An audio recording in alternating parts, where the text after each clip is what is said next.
Yep.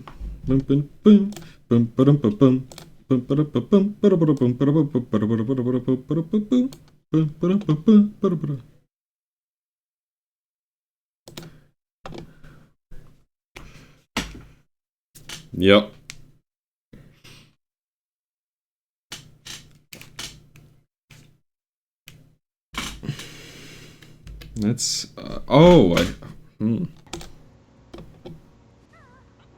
what's going on here? Just gotta double check that.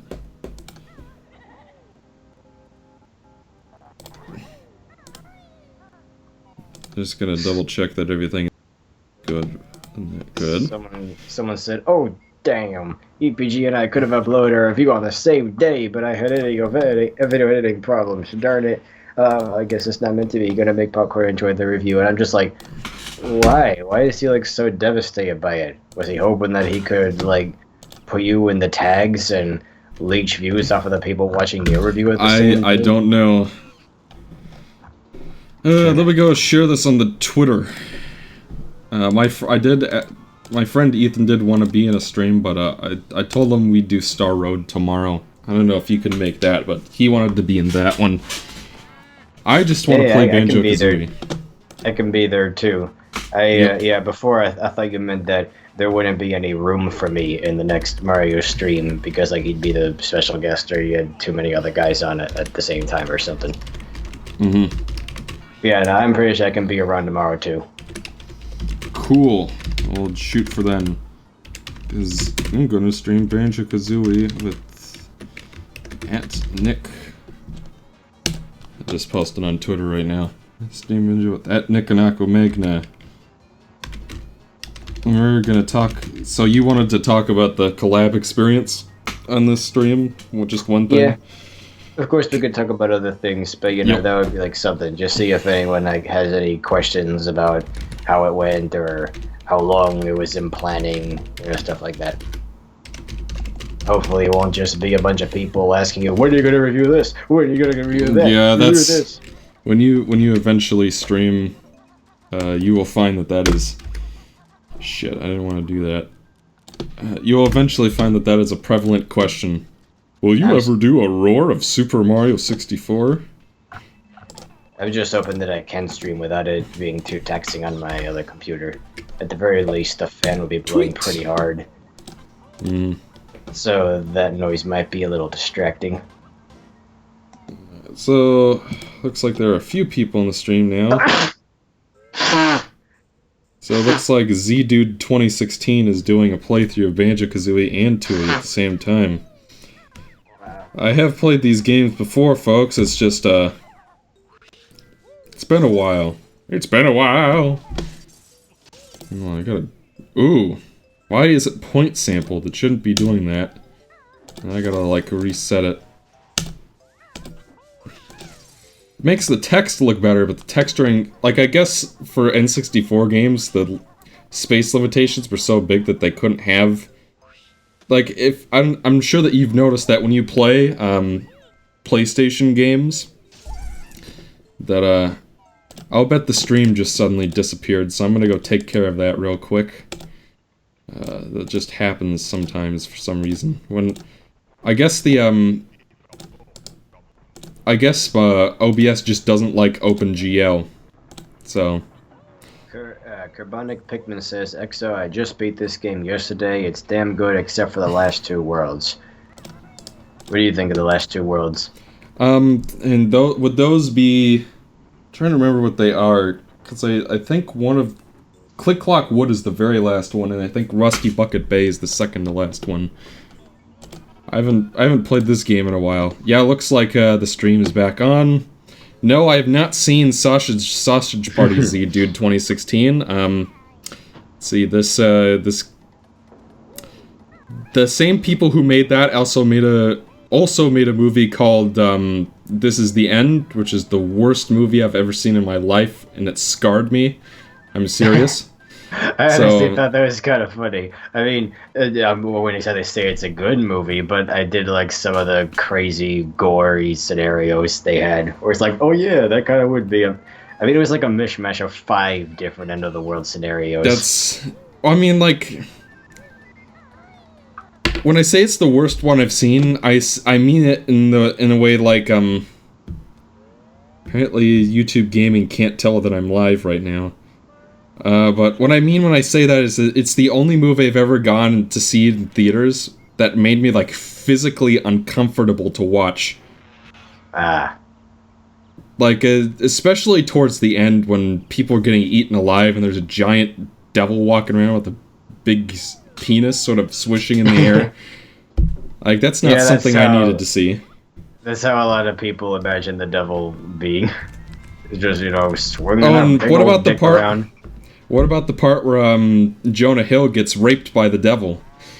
Oh, jeez. That was funny, wasn't it? Wasn't that funny, everyone? I did not see that. By the way, I love how when you stomp on that mummy hand, it's like fingers splinter everywhere and you see the meat inside. Yeah, this game's actually really violent. If you believe it. Like, everything you kill, like, bursts into pieces, but it's like, but at the same time, the game doesn't take it seriously at all, so it's... I think it's supposed to be like a cartoon, like Tom and Jerry. You know how in those kind of games... those kind of cartoons, the characters are really elastic sometimes. So you'll just see them stretch and then they'll go back to normal. But now and then, you'll see their tail get cut off or whatever, and they'll make it look like salami inside. Yep. It's like, hey kids, gore! Look! Yeah. Sausage Party is not the kind of film I would enjoy. But it's the kind of film, like, okay, you know how there are those films that people would say are made really badly or just have a stupid premise that isn't worth trying, but then others will say it's a great movie because of the message and because of the commentary on our society. And that's something I'm noticing a lot lately, is people aren't looking at movies as, just a well-made product. They're looking at what it says about our society. That's where a movie's true worth comes from nowadays. Well, film is an art form, and art is culture, and culture is intertwined with ideas, and point is, art does have meaning, and it does reflect society. It's important to judge how a film or a game or a TV show or what have you, how well it's made as well. Like, I get that's what you're saying, is that people are taking the message too seriously. And there's like a storm on Twitter going on right now over, like games having a point of view, how everything has a point of view. And honestly, I kind of agree. Like, I'm not going to pretend that the comics I make aren't expressing some point of view. Yeah. Yep. So I think we can probably get started. Do I like hentai? Boy, do I. Yeah, good on you for not pretending not to be. You won't fool anybody. Who doesn't like it nowadays? Yeah, who doesn't like some good anime porn? We should probably get started now. Like, you can do anything in a cartoon. Oh, wait. Should probably go ask the other guys if they want to be on. I don't know what they're up to, but Nick just wanted to do a stream today because, like, we just uploaded a collab review together, which you guys can go check out on my channel, preferably after the stream is over, or once you get bored of it. Let's see. Nick and I are streaming BK Burger King. Yeah, we don't mind if, like, any of you guys haven't seen it, like, if it just didn't appear in your sub box and you, like, go watch it and then come back in a little bit and then you can tell us what you thought about it. I mean, we're going to be streaming for a while. I just sent them a message. It looks like everything is all set. Does everything sound right to you guys? Yeah, Carbonic Pikmin, that's exactly what we were talking about. Exo, what's going on with the chat? I'm scared. Don't be scared, my child. Scared. No problem, Sonic Hedgehog. I noticed lots of people. Giggle Wiggly. I mean, I may have uploaded a few Sorry. I'm glad that I got the frame buffer working. Like, one of the things that had been doing wrong with the other videos is I was using a different version of the Glide plugin, which is by far the best one to use for N64, because it, I don't know, I guess it's just the most genuine, the most authentic. But like I was saying earlier, oh shit, I almost forgot to do the intro. Don't mind the black background. If I try to fix that, then it'll fuck other things up. So I'm just gonna... It's just gonna have to be something we bear with. Alright, so I'm gonna play the intro now, everyone. Enjoy.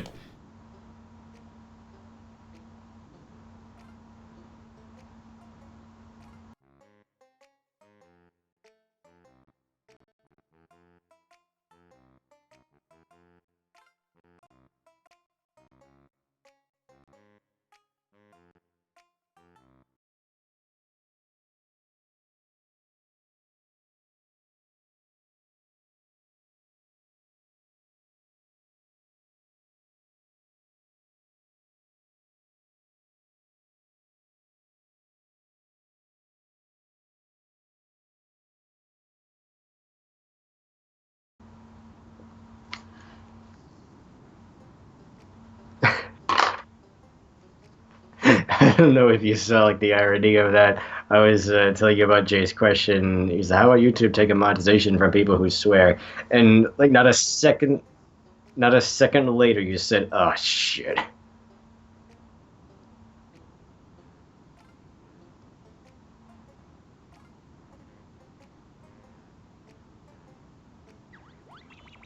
Okay. Okay, sorry. It was just kind of funny, at least from my end, because I was asking him about I was repeating his question. He was just asking, "What about YouTube taking monetization from people who swear and stuff?" And it sounded like you were immediately against. They have to a lot of people. I'll tell you how in a second. But yeah, it's like not a second later, you said, "Oh shit."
I saw it play.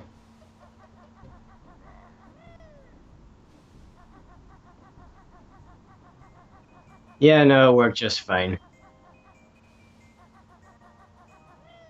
Remember, kids, emulating games is okay as long as you have another copy of it that you paid for.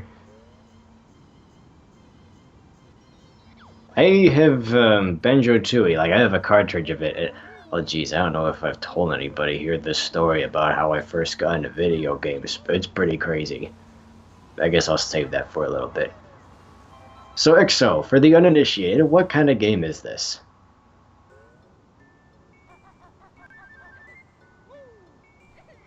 Yep, some would say it is the Collector-thon to end all Collector-thons. The quintessential Collector-thon. I still have no idea what quintessential means to this day.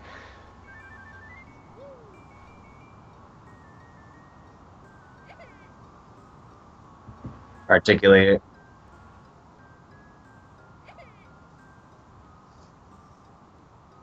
It's one of those words I hear a lot of people use in conversations when it's pretty obvious they themselves don't know what it means. They just think it's like the ultimate word to declare something as timeless and all that.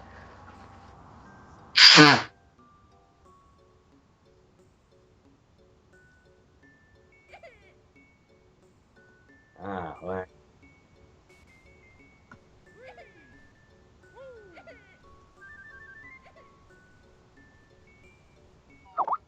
it's kind of funny that the quintessons from the Transformers have their name because I know what it's supposed to sound like five because they have like five faces.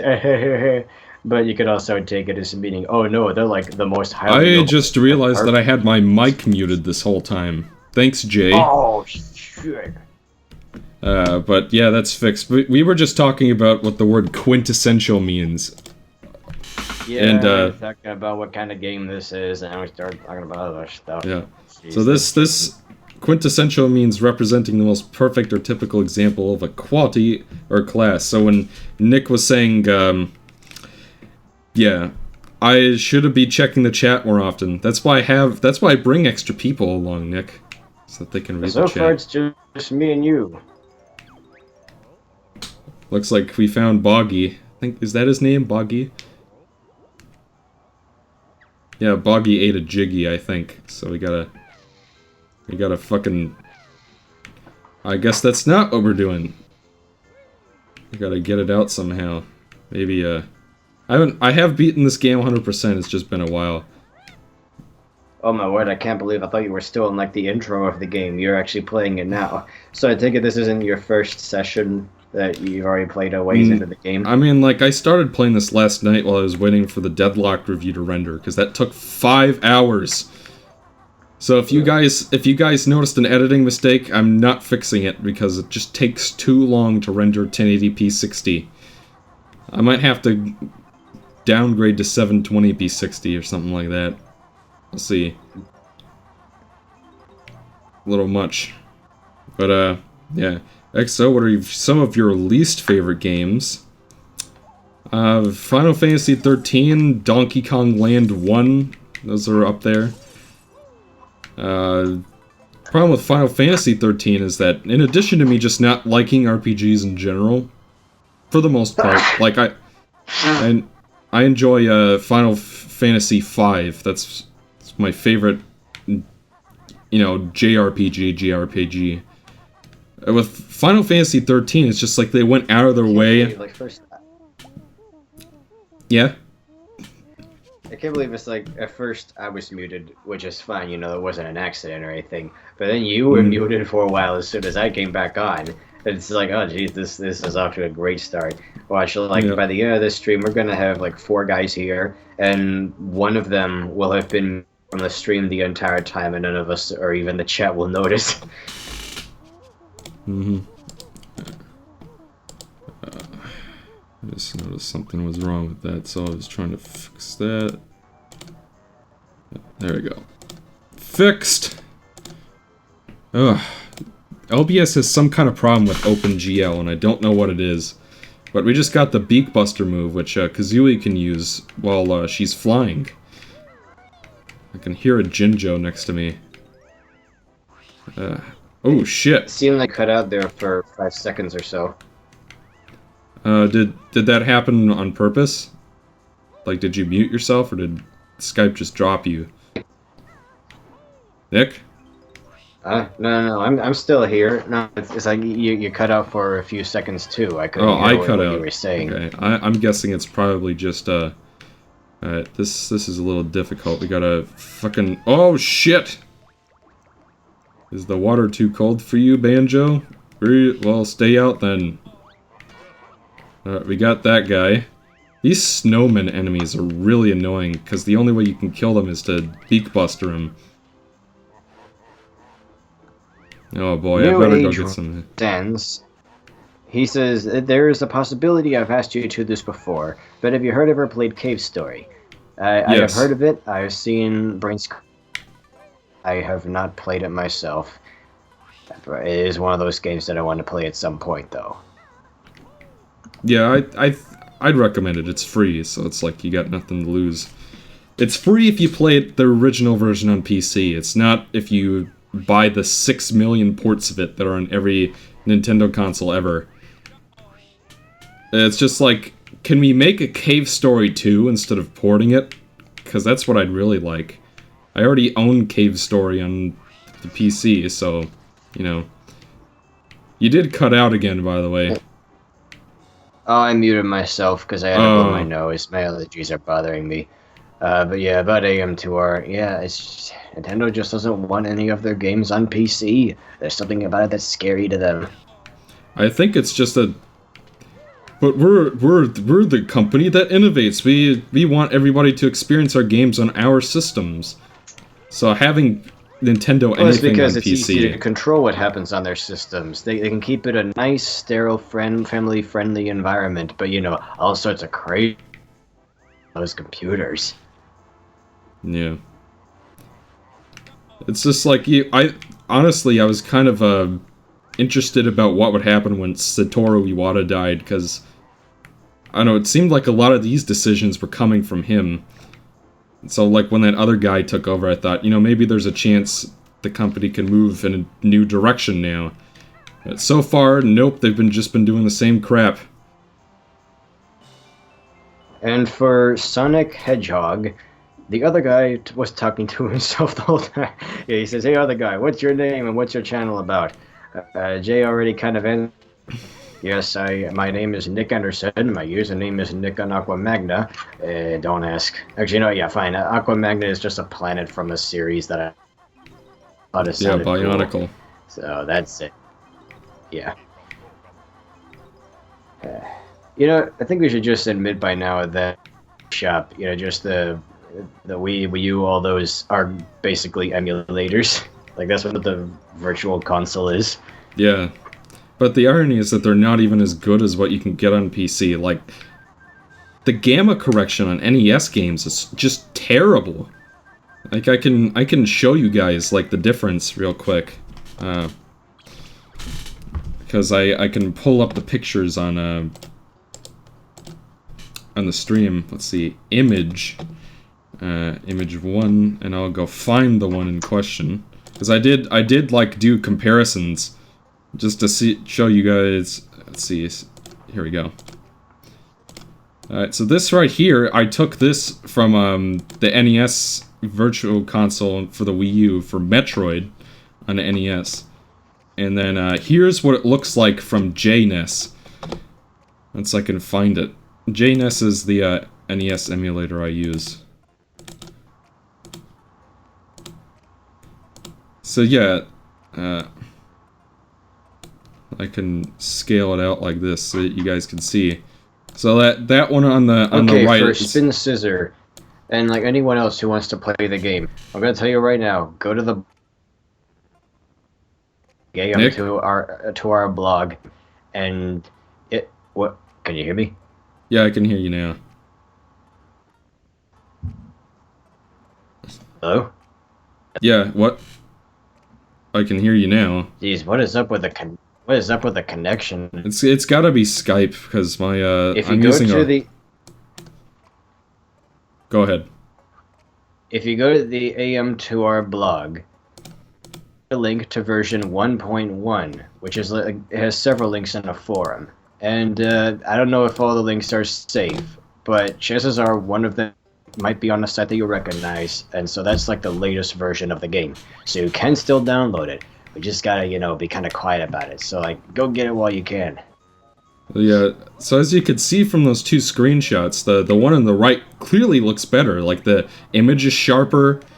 This walrus is distracting me, but, I mean, the sharpness is better, and the gamma correction is better. But then you play it on the Wii U Virtual Console, it just looks fuzzy as shit. It's completely terrible. Am I supposed to... wasn't paying attention to what the walrus was saying. I think I have to sneak up on him, or use the speed shoes. I guess we'll find out. Let's see, I happen to use Aniestopia. Someone just wrote, "Jeebers, it's bad. Why must Nick contentiously cut out?" No, wait, continuous. Yeah, you spelled continuous wrong. No, that's clearly, it's clearly Skype's problem. Excellent, will you do a remake or rebreak on Twilight Princess or Wind Waker? I wouldn't,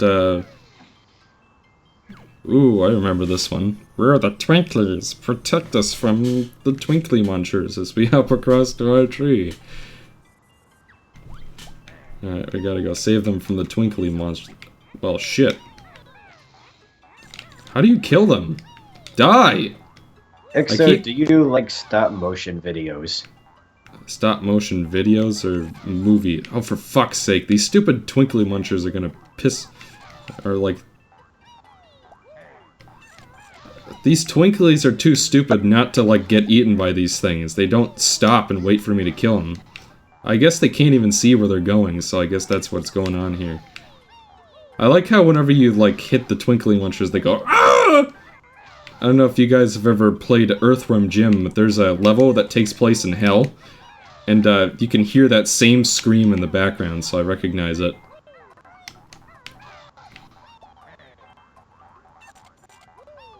Kill the... I think this is one of those... about stop motion video. Oh yeah, I just saw Kubo and the two-string. Doing stuff with action figures. Ah, yes, that's great. I just saw Kubo and the two strings, and it was a good picture. Really enjoyed it. So, yeah. Ooh, there's a big fat button. Let's see if we can...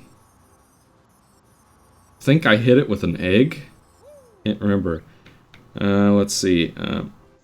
Yeah, I wouldn't, I don't see why I wouldn't ever do a roar on the Zelda remakes. It's just... The reason I haven't obviously done the 3DS ones yet is because I don't have a way to record 3DS yet.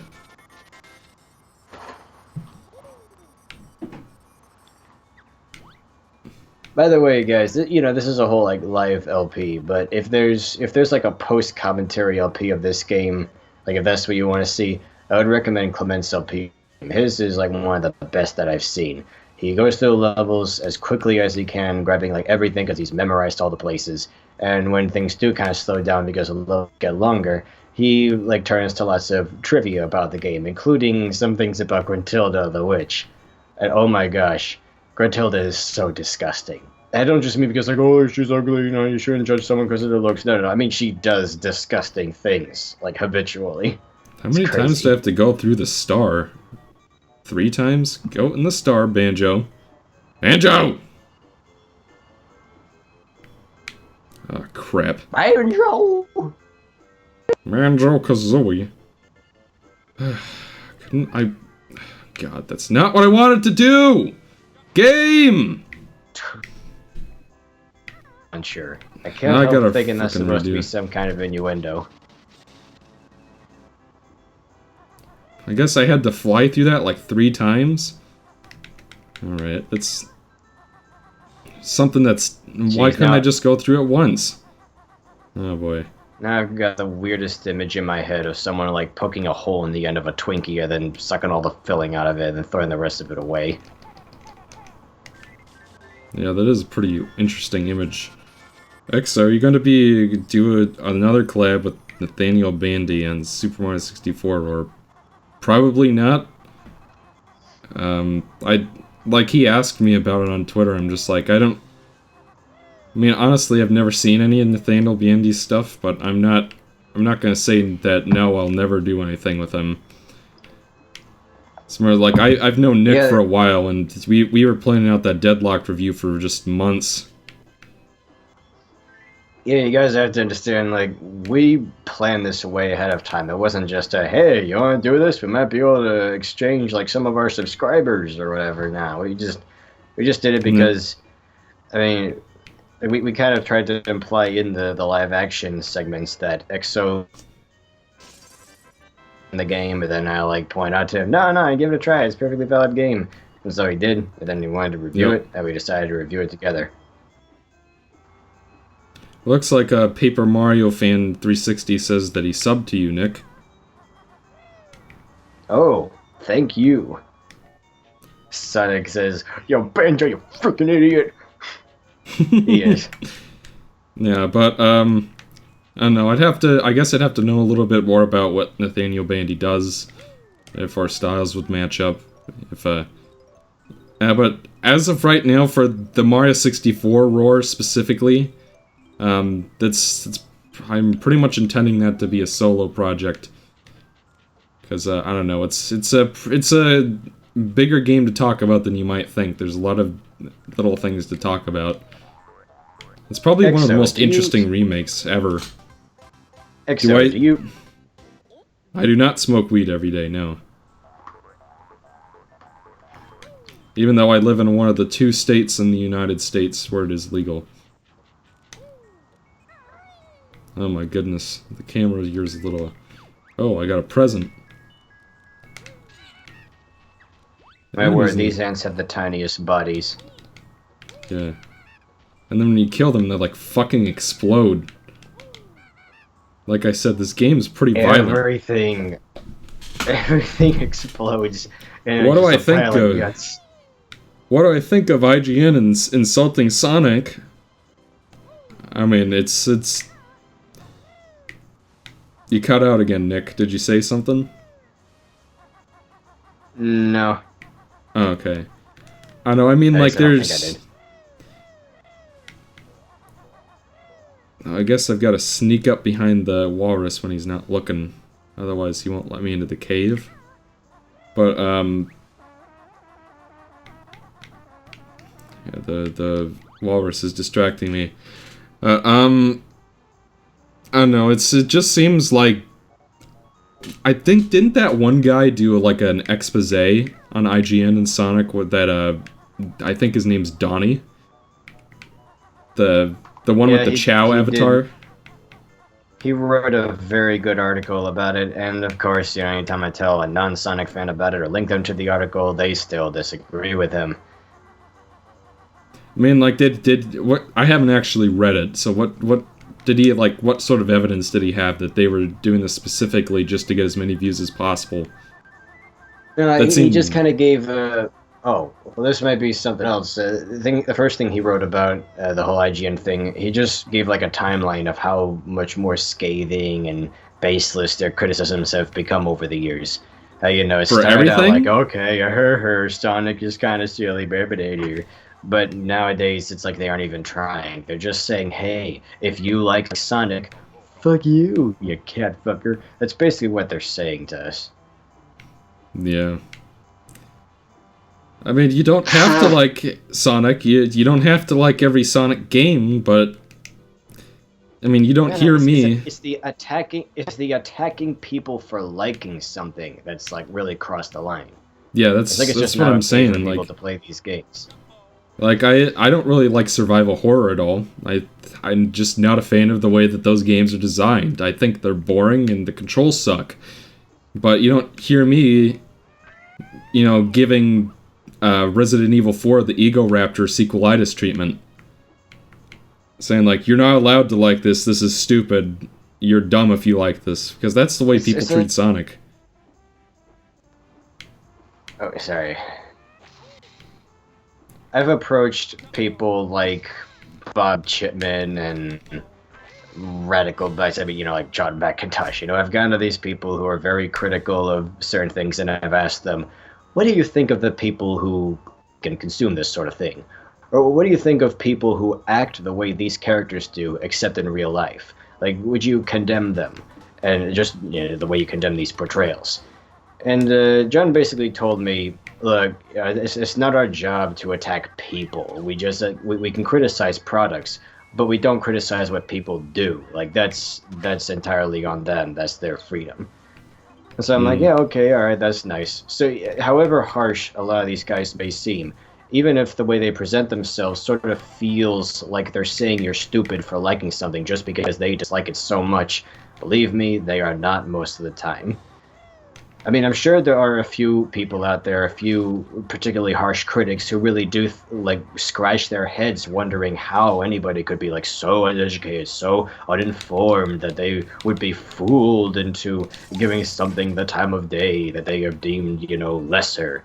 But they stop themselves because it's not their job. And, like, even I've, you know, once or twice in my life thought, man, someone would have to be really daft, whatever, to enjoy this. But yep. I've learned to stop doing that because it's just not, it's not okay, and it does hurt. Yeah.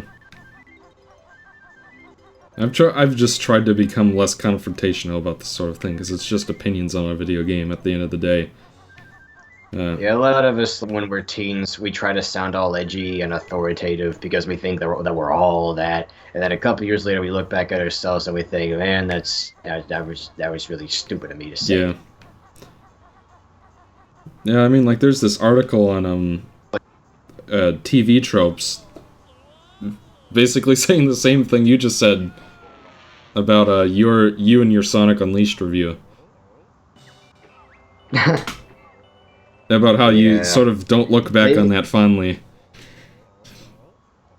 I'm also on that site for my Sonic Generations review, where I called out people who were criticizing the simple fact that Crisis City is even a stage in the game, because, it brought up, like, bad memories of Sonic 06. It triggered their PTSD and made them think about all the worst moments of that game, so they knocked Generations down for it. I'm like, come on, guys. It's like one level, and it's perfectly well made. Yeah, I mean, Perfectly. it would be one thing if it was designed as poorly as something in Sonic 06, but it's not. So, like, whatever. I wouldn't be surprised about anything. That question, I wouldn't be I surprised wouldn't be about anything. surprised if, like, I wouldn't be surprised if two things happen. One, You cut out again. I still can't hear you. completely shits on them, or if the two games You cut out for a while there. end up having. Oh, all right. Yeah, There you are cut two out things right I when can you. see. There you go. Jeez. Okay, there are two things I can see happening that would not surprise me. One, the games may get really good coverage from, like, one person who works at IGN up until they're released, and then when they're released, they'll be reviewed by another guy who absolutely hates them. And then, like, people will be confused, like, well, what, does IGN think it's good or bad? Or the games might end up having similar quality, and one of the games will get great reviews, and the other game will get bad reviews, and I don't know, that's the trouble with these websites. There's not a lot of consistency. Oftentimes, you'll have one person who feels one way about something, and they'll make their little reviews, and then you'll see reviews from another member of that site that completely contradict it. Or, they might criticize a game for doing things that another person lauded other games for, like, doing the exact same thing, and it's because, well, it's not all being done by one person, and they don't all agree on something. It's just too bad it works that way.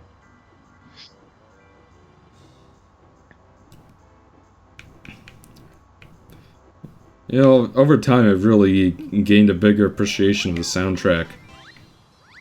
I mean, I've always liked it, but it's just like coming back to it, I'm surprised how much I remember of it, because I've only played through this game once before. I just wanted to play another Collector-thon before I went back to college. It's like this. That's when you know that a game's soundtrack is really good, when it sticks in your head and you don't get sick of it. Yep. This is a scary-looking snowman. I like how his scarf just goes everywhere. Yep. That is pretty clever. There's a lot of clever things in this game.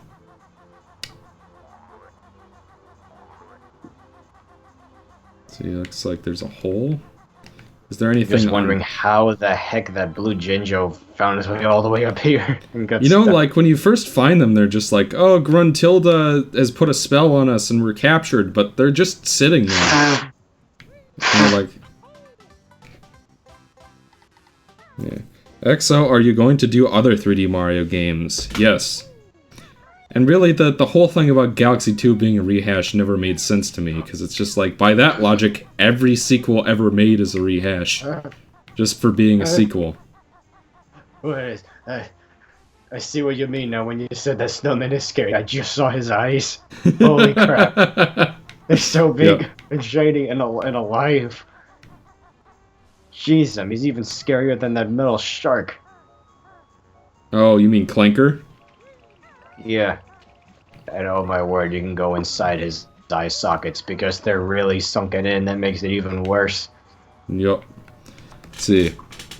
Hey, it's that one sexy guy who did the Deadlock review, and his friend EXO.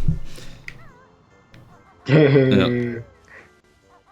That one of the jiggies was inside his pipe. That is such a good place to hide one. And it's the kind of thing where, like, when you're a child, it might seem really obvious. But, once you're an like, you think, oh, there's no way they'd put there. That's bad game design. They gotta put it somewhere else. And then you find it there, it's like, oh, why does it suddenly seem so smart now? Yep. I know. I guess I've played so many Collector-thons at this point. It's a genre I've really gotten back into over the years. Looks like we're gonna race Boggy now. I found that times I have difficulty in a Collector-thon, just difficulty finding something, it's because I'm overthinking it. It's because I'm thinking that the solution to finding it is so much more complicated it actually is, and I end up, tripping over stuff.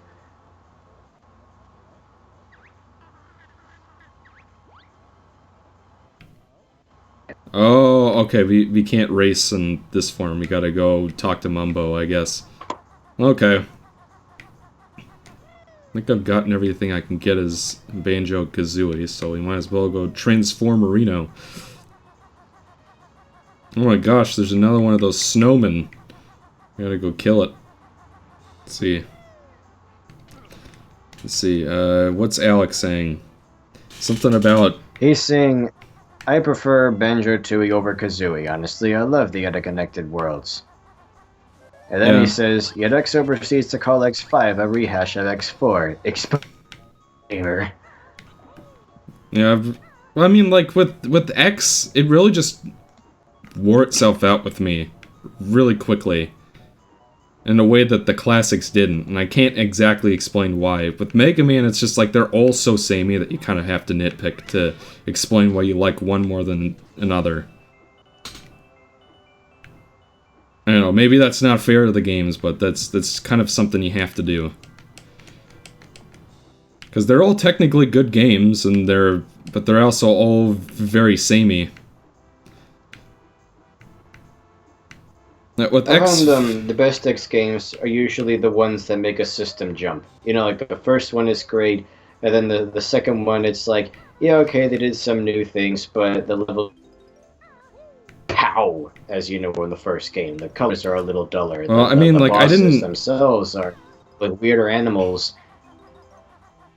Yeah. I never experienced those system jumps is the thing.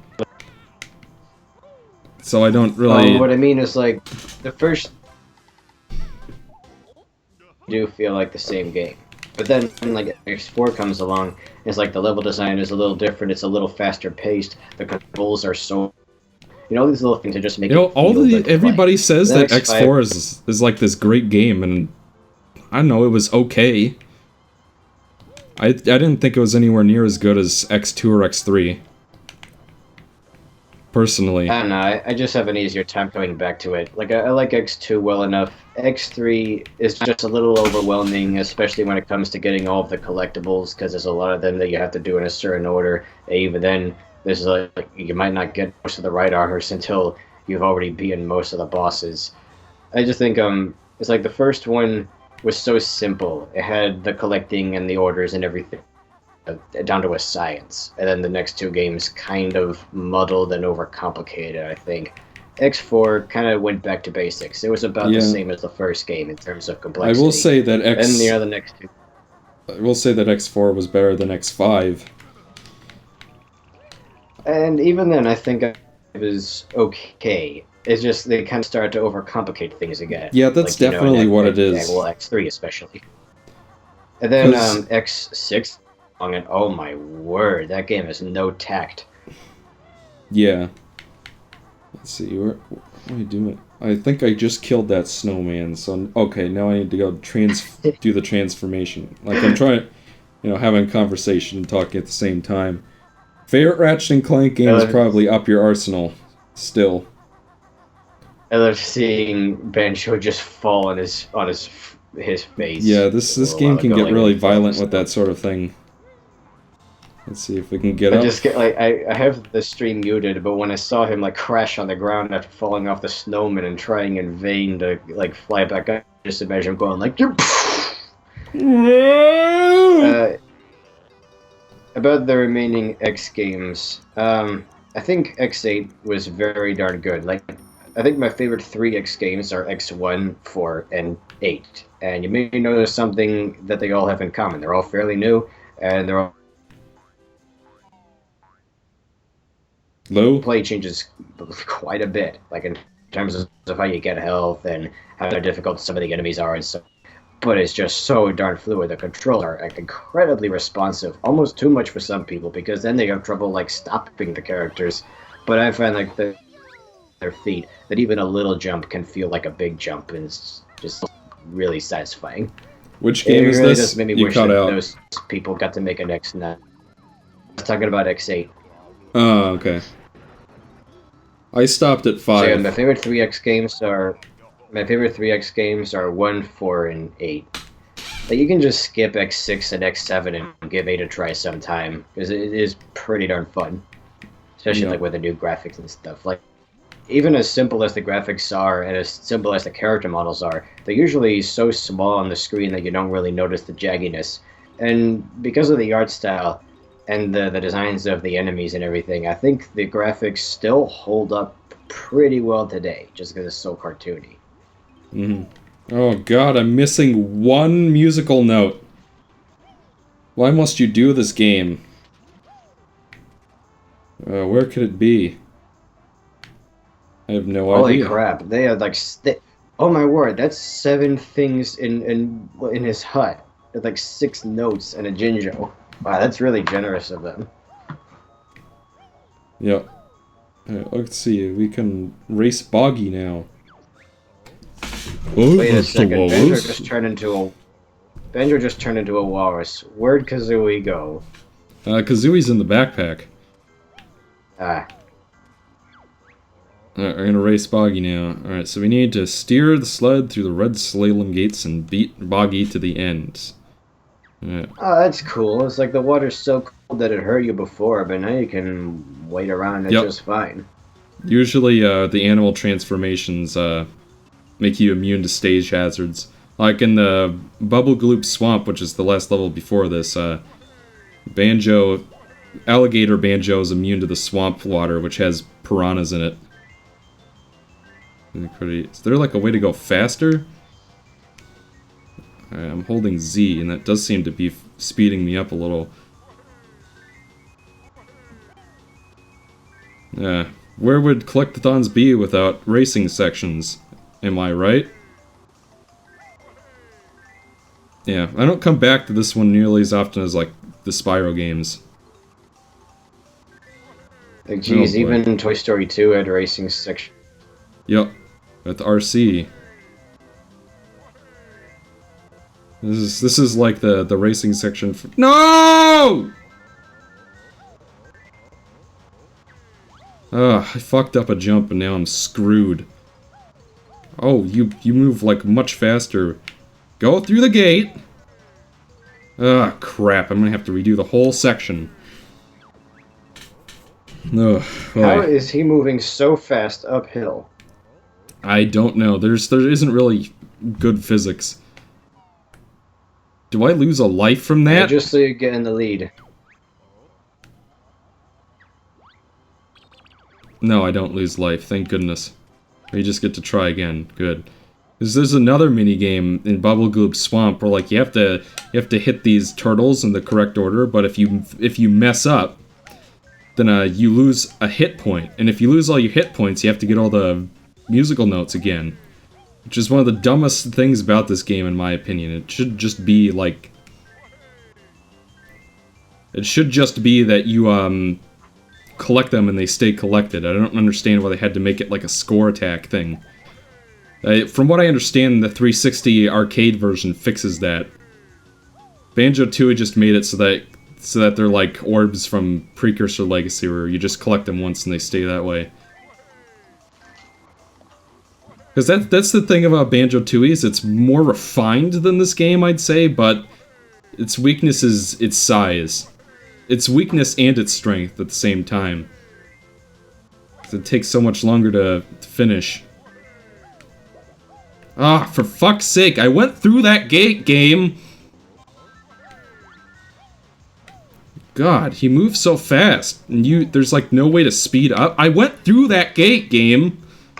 Come on, you're gonna make me do this again? Christ. Your note you are missing, EXO, is the legendary brown note. Oh, what? That's right, Side Quest Gamer. Boggy gets, like, absurdly fat in the second one. Actually, no, wasn't that Boggy's kids got fatter? And I think you only see Boggy's wife in that game.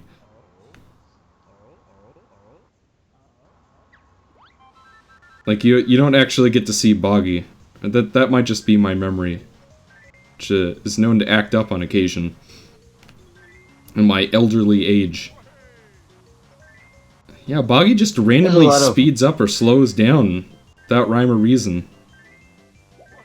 Oh, jeez, he just said, "You're not even trying back there." Yeah, he does taunt Banjo you. Kazooie is like, there's a lot of widows.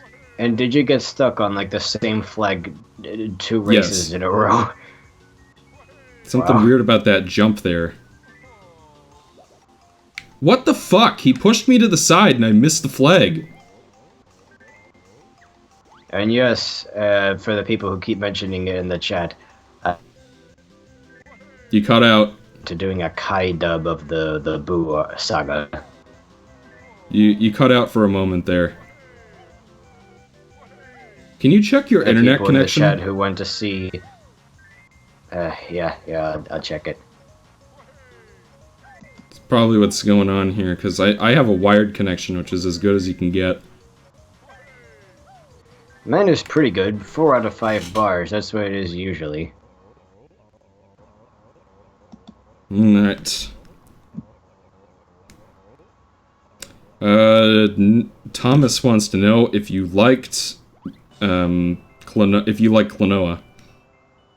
Well, from what I've seen, I like Klonoa. Unfortunately, I haven't played it.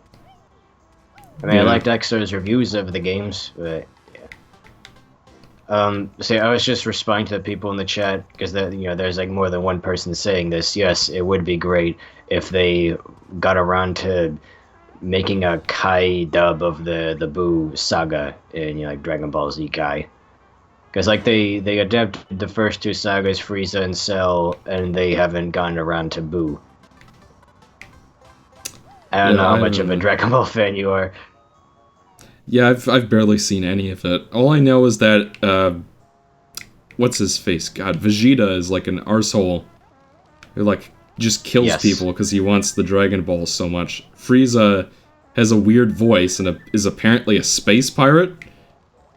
Yeah, that's how it starts. Believe it or not, Vegeta eventually becomes one of the good guys. It's just that he had like an upbringing that was kind of fucked up, and he's part of this warrior race that just loves fighting for the sake of it, and so on. Yeah. Anyway, I heard that the thing you'll find. Oh, hold on, I'll be right back. Okay. Oh no, there's a giant ice cube! Holy shit, Scoob! I love the jingles in this game. So much fun. Alright, I'm back. One thing you'll find about Dragon Ball's bigger villains is they really are just evil for the sake of it. They think, like, people who try to plead for them to not do the wrong thing, they just think those people are stupid and, like, mock them for thinking there's good in the world and all that.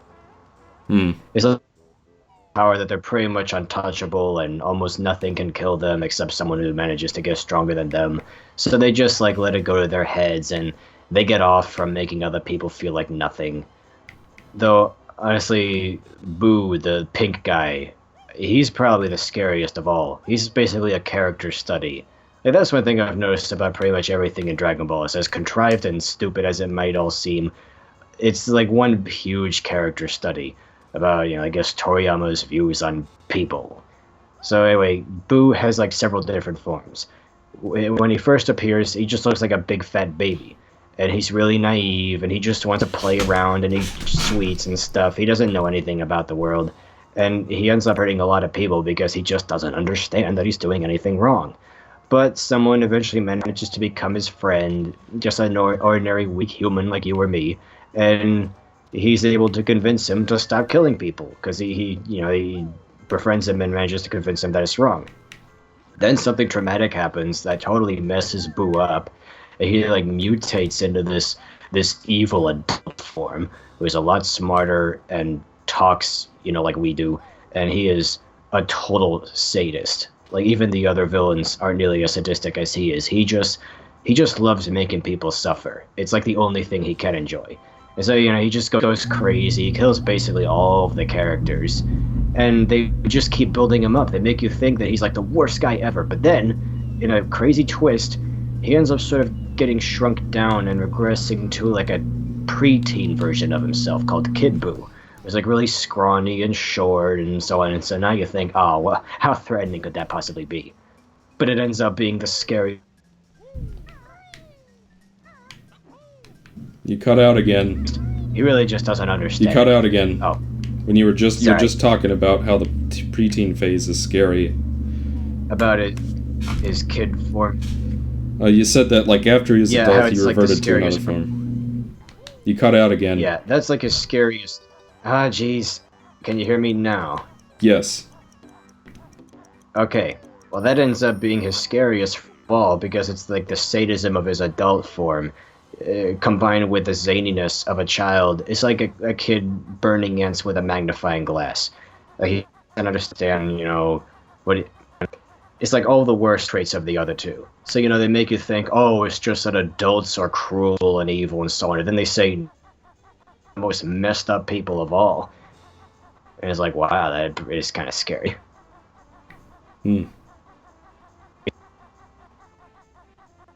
Nick? Nick? Nick! I can't hear you at all now. Antisocial, you know, You cut really out for like angry a solid form. 20 seconds there. Yeah, jeez. Can you hear me now? Yeah. I'm just wondering what's going on with the Yeah, tonight just isn't a good night, I guess. Anyway, like I was basically done. All I was saying is I thought it was really interesting how, you know, they build up his adult form as being like the worst one. Ah, Well, what is the author saying? Yeah. It's like, what is the author saying about us? Like, what is he saying about people, that we go through some dark phase and eventually come out of it, or something? I don't know. It's like, we like to think that children are pure, but they can be cruel, even if they, like, don't realize that they're being cruel. It's just something kind of interesting that I don't see a lot of people having the balls to tackle in a story. Yep. Let's see, it looks like Boggy went home, so we can go visit his children.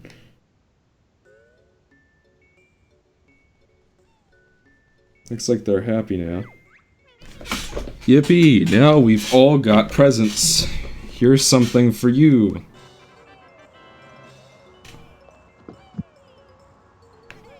Looks like they're happy now that we brought them their presents. Let's see. What, are you just using your Wi-Fi at home, Nick? Nick? Yeah, I'm still here. Are you just using your Wi-Fi?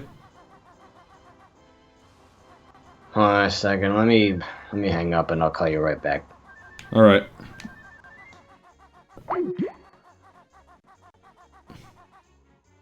I guess I'm alone now. Exo, in your DKC2 roar, you said that it was your second favorite game of all time behind a certain 3D Mario game. Which Mario game is that, and why is it your favorite game ever? That's Galaxy 2. Galaxy 2 is... I don't know, just feels like a refinement over the first one in every possible way, in my opinion. And it's just got such great level design, just such straightforward, fun use of platforming tropes. It's hard to explain unscripted. It's just a really well-designed, fun game to play, and I really enjoy it. And I think it's just a lot better than the first one. The first one's really good too, but you can tell they're still kind of holding on to the design tropes from 64 and Sunshine when it really needed to open up and linearize a little bit. Like, Galaxy 2 has a couple levels like that, like, gosh, what was it? The one with the Piantas, Starshine Galaxy, I think it's called. But, for the most part, they're all more linear and more like Super Mario 3D World. But the problem with Super Mario 3D World is that because it's so much like the 2D games, because it's so much like the 2D games, it makes it feel like a little more redundant. I liked that Galaxy 2 combined the best aspects of 2D Mario and the best aspects of 3D Mario into something that was different. That Galaxy 1 almost got to, but didn't quite reach because it was still kind of holding onto the old 64 style design. Just a little bit. But, you know, difficult to explain, unscripted, and, you know, without a chance to sort of lay out my thoughts. I played the game recently, and I still really enjoy it. Are you there, Nick? Yep, I've just been keeping... Now, where could that last musical note be? I think it's the one thing I'm still missing. Okay, does anyone have anything to ask about the Ratchet Deadlocked review, or anything to say about Ratchet Deadlocked? Yeah, people seem to enjoy the video. Except for that one guy who thought it would have been better if it was just me. Just like, okay. Yeah, I think he's worried that this is going to be the start of a trend, that you're going to have like a guest star in every video now, and it's just going to like dilute the style. Who am I? Did you know gaming? I'm not Did you know Wikipedia. I don't have a guest on every single video I make. That's the thing I've noticed, is a lot of times when someone tries something just experimental, even if it's a one-time thing, there's a period where like people look at that and they worry, oh my gosh, why would he do this unless it was like an entire format change. Hey, Eric, are you available? Eric's in the chat. Eric, are you available for a call right now, mein Freund? Hopefully he'll answer. How long did it take to film the Deadlocked review? I can't speak for Nick, but it took me a couple hours. Like, doing those live action segments is always, like, the most annoying part for me. Because, like, with audio editing, like, maybe this will ruin the magic for some of you guys, but, those are heavily edited. Sometimes I can barely speak English some days when I'm, like, recording voiceovers. But with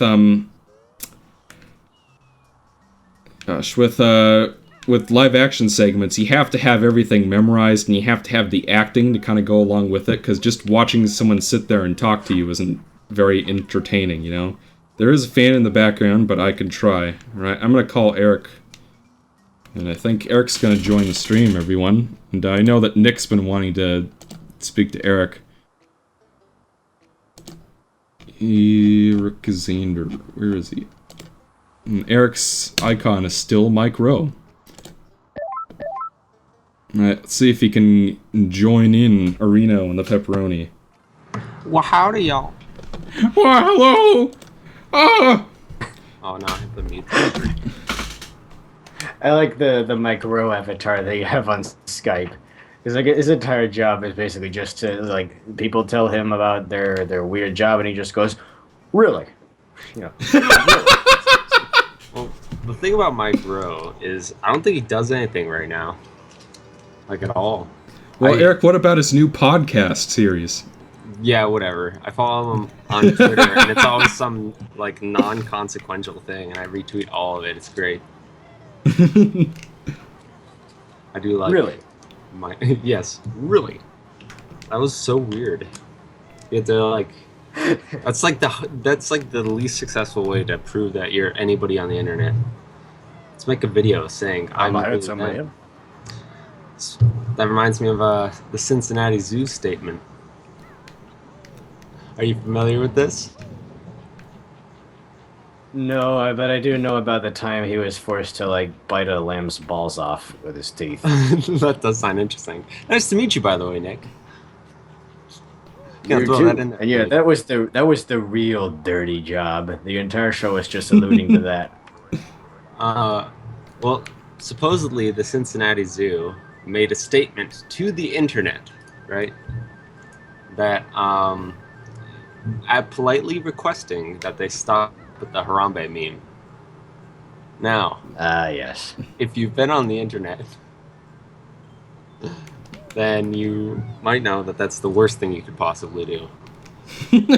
Asking people not to be assholes will just make them want to be assholes even more, because people are evil. Exactly. Michael, you played Deadlock. You climb up the inside of the Christmas tree. Michael, you played Deadlock like 19 years ago.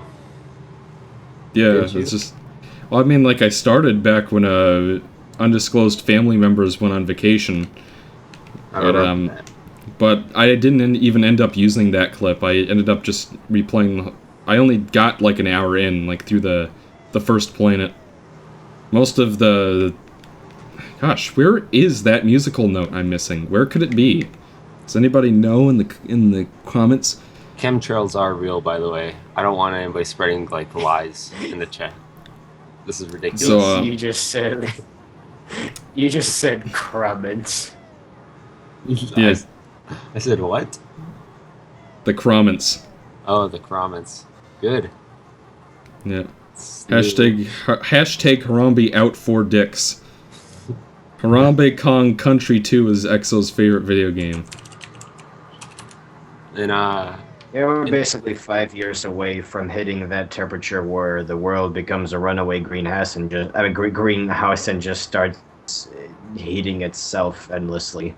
So enjoy, your family getaways down by the beach while you can, people, because they're gonna be gone in a few years. Hashtag climate change. I really wonder, if things do get really bad, and there's, hurricanes everywhere every week, and, society is being torn apart. I wonder if people are finally gonna, just walk... Finally just gonna, walk up to wherever these... I'm sorry. I wonder, when people are just gonna, march on what hill these oil barons live on and just basically crucify them for messing up the world. Yeah. Boy, I got really dark just now. It's all that Deadlocked we've been playing. It's been What year was Deadlocked? What year was Deadlocked released? 2005. Ah, So, right in that same Shadow the Hedgehog Jack 2 time frame. Yeah. There are turret sections, right? Yep, but I think most of them are just optional missions. There are very few parts where you absolutely have to use a turret, and even then they weren't that bad. They're basically no different than the turret sections in Going Commando. Oh yeah, I'd say that the Going Commando ones are probably a little worse. The boss fight with the thug leader on planet Snivelac was the first time I played, I'm just this section is just ridiculous. It just goes on for so long because you don't get that many chances to shoot at him, and he's so far away that a lot of your shots will whiz right past him. Anyway, Exo and Nikon, what do you think? What do you guys think that Inti Creates will make a Mighty Number 9 sequel? Is that actually going to happen, or is this that, hypothetically, if they were to do that, what would you think? Sort of dealio. I don't know what question is that he didn't ask me. I hope it's better. I mean, look, people keep asking me what I think about Mighty Number 9. I haven't even played it yet. I'm still waiting for my Steam key. I guess I'll cave in and buy it sometime, but I shouldn't have to. I paid for it on the Kickstarter 3 years ago. Oh! So you mean that they promised backers would get, a key right away, and you never got one? Nick? Nick? I said yeah. Oh, okay. You cut out again. That's what this whole stream has been, Eric, is Nick cutting out. Oh, dang. I don't know how long that I can be here. Did you start from the beginning? No. You've been streaming. Yeah, I was going to say, it says you've been streaming for an hour. The review was rendering last night, and it took 5 hours, so... So I missed Captain Blubber. Yeah, I was going to joke you did miss Captain Blubber. That he just did this. I was gonna joke that he just did this crazy speed run of the game and got this far in an hour and a half. Xbox 360 or N64. This version is Project 64, so it's an emulation of the N64 one. Michael, that's illegal. Well, you know what? You can't play games in 60 frames on the console, so... Michael, I'm gonna report you to the cyber police. I'm gonna totally go to jail for this. You are. You're gonna get all your videos taken off of YouTube. Yeah. Where's the Nick roar? Gotta compare Nick back when, and it's like a fucking meme. I've seriously considered doing something like that. I look at a lot of my older videos from 2010 or 11 or whenever, and I say some pretty nasty things in those reviews. In my game reviews. when I reviewed a couple of Lego sets, and I basically said that, oh, you know, like kids who like this probably have special needs or whatever. I'm like, whoa! So I'm looking through all of my old videos and then like memorizing and like writing down all the bits where I say something stupid. And then for like April Fools, I would read myself. You know, just show this long clip show of myself fucking up, and then my current self would comment on these and be like, "Whoa, man!" At one point, I would just straight up go like, "Fuck you, buddy," just flipping myself off the person that I was back then. Yeah. Like, just think about that for like April Fools, like NickonAquaMagna reviews NickonAquaMagna. Gosh, where have I not been? And then in a few more years, there will be the obligatory Nick reviews, Nick reviews, Nick reviews. Well, minus one of those words. All that's missing now is a buzzing in Totino's ads. Ah, poop. I can't do the second race Okay, because Chris I don't have the Moore. shoes. Because Boggy's gonna kick my ass at this race. It's quite interesting. Where's the whiny bitch gamer roar? Ha ha ha ha ha. Let's see. How long did it take to Frustrated is like the record? funniest word to me. Do you want to know how long it took me to record the Deadlocked review? I'm gonna chicken out of this race. I'm just gonna look at my files here, and I'll tell you how many hours worth of footage I have. I actually lost a chunk of it and had to record it. Let's see, group.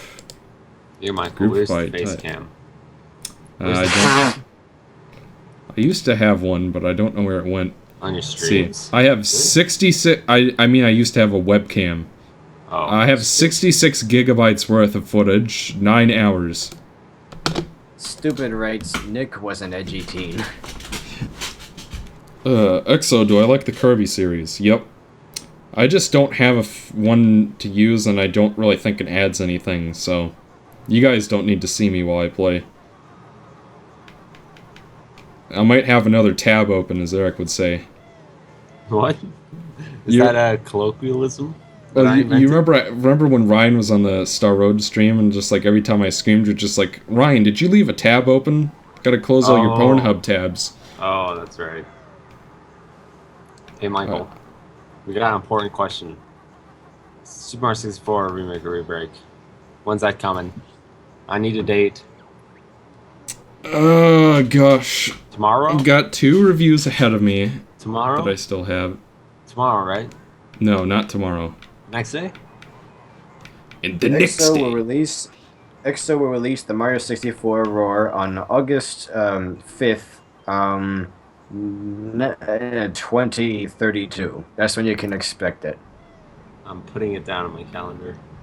My SpongeBob quote I just calendar. made like an actual thing.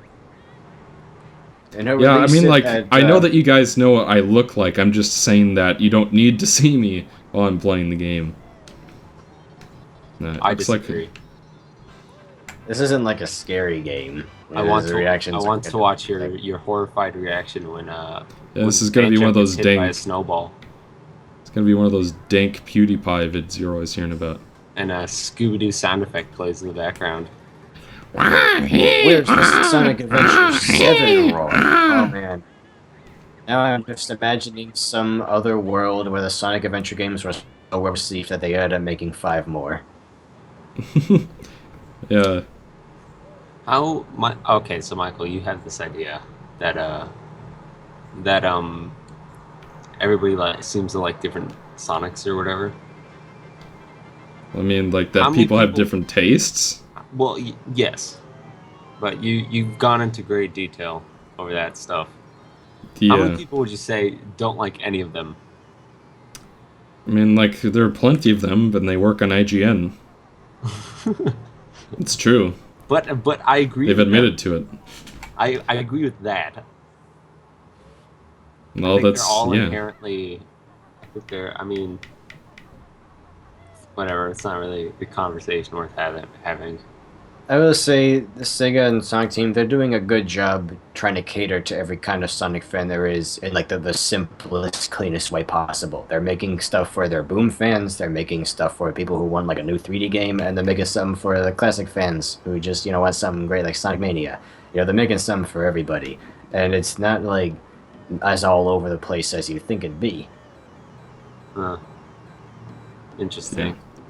Yeah. Eric has just never been big into Sonic. I've played a little bit of like most of the types of games, and there's either something inherently wrong with the game design, in my opinion, or it's just technological. The thing is, like, they've never really known what to do with this series. They always feel like, this doesn't quite work. Let's try something completely different. And the thing is, every time they do try something very different, even if most people don't like it, there's always going to be some fans who end up falling in love with Sonic at that point. That was their game. That was the game that made them like Sonic. So from that point on, they think that's what Sonic should be, and they want Sonic to continue being like that, even if it was only for like 1 or 2 games. So there you go. Now you've created another segment of the Sonic fan base that has their own idea of what Sonic is supposed to be, that conflicts with everybody else's idea. So they've got like 17 fan bases, and just like they managed to like squeeze it down to 3 in a pretty comprehensive way. I think they've done a great job, like, tidying up what was, well, now a huge mess. Yeah, I guess so. They definitely sell. It's just such a weird series. That it is. Yeah, it's just very experimental, because they always feel like, okay, we gotta change things up, we gotta try something completely different, just throw everything at the wall to see what sticks. It's like they can never just settle for one design and say, you know what, this is okay, we're gonna stick to this for a while. It's always like, newer thing, completely new.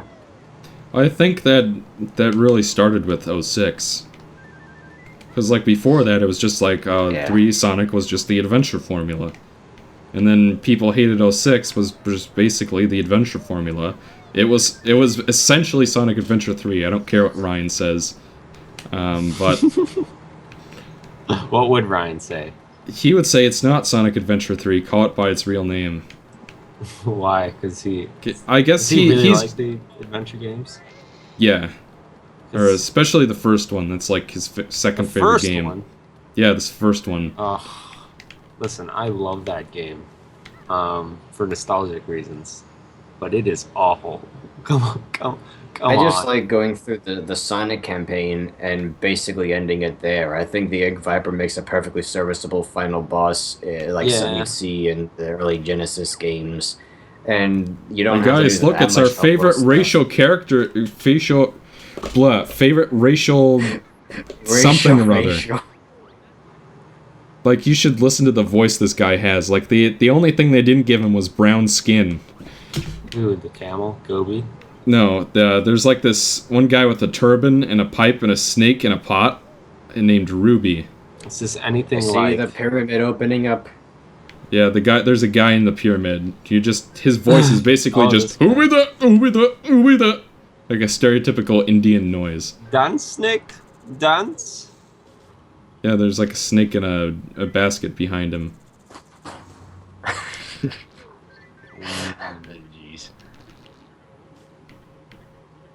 My friend Histup will now help you with... not awful. Or awful. Okay, it's like this. You think of Sonic Adventure being like some good ideas, like a little bitty good game that's like trapped inside a much bigger, much worse game. Like it just has all this fat that should be trimmed off. That is basically it.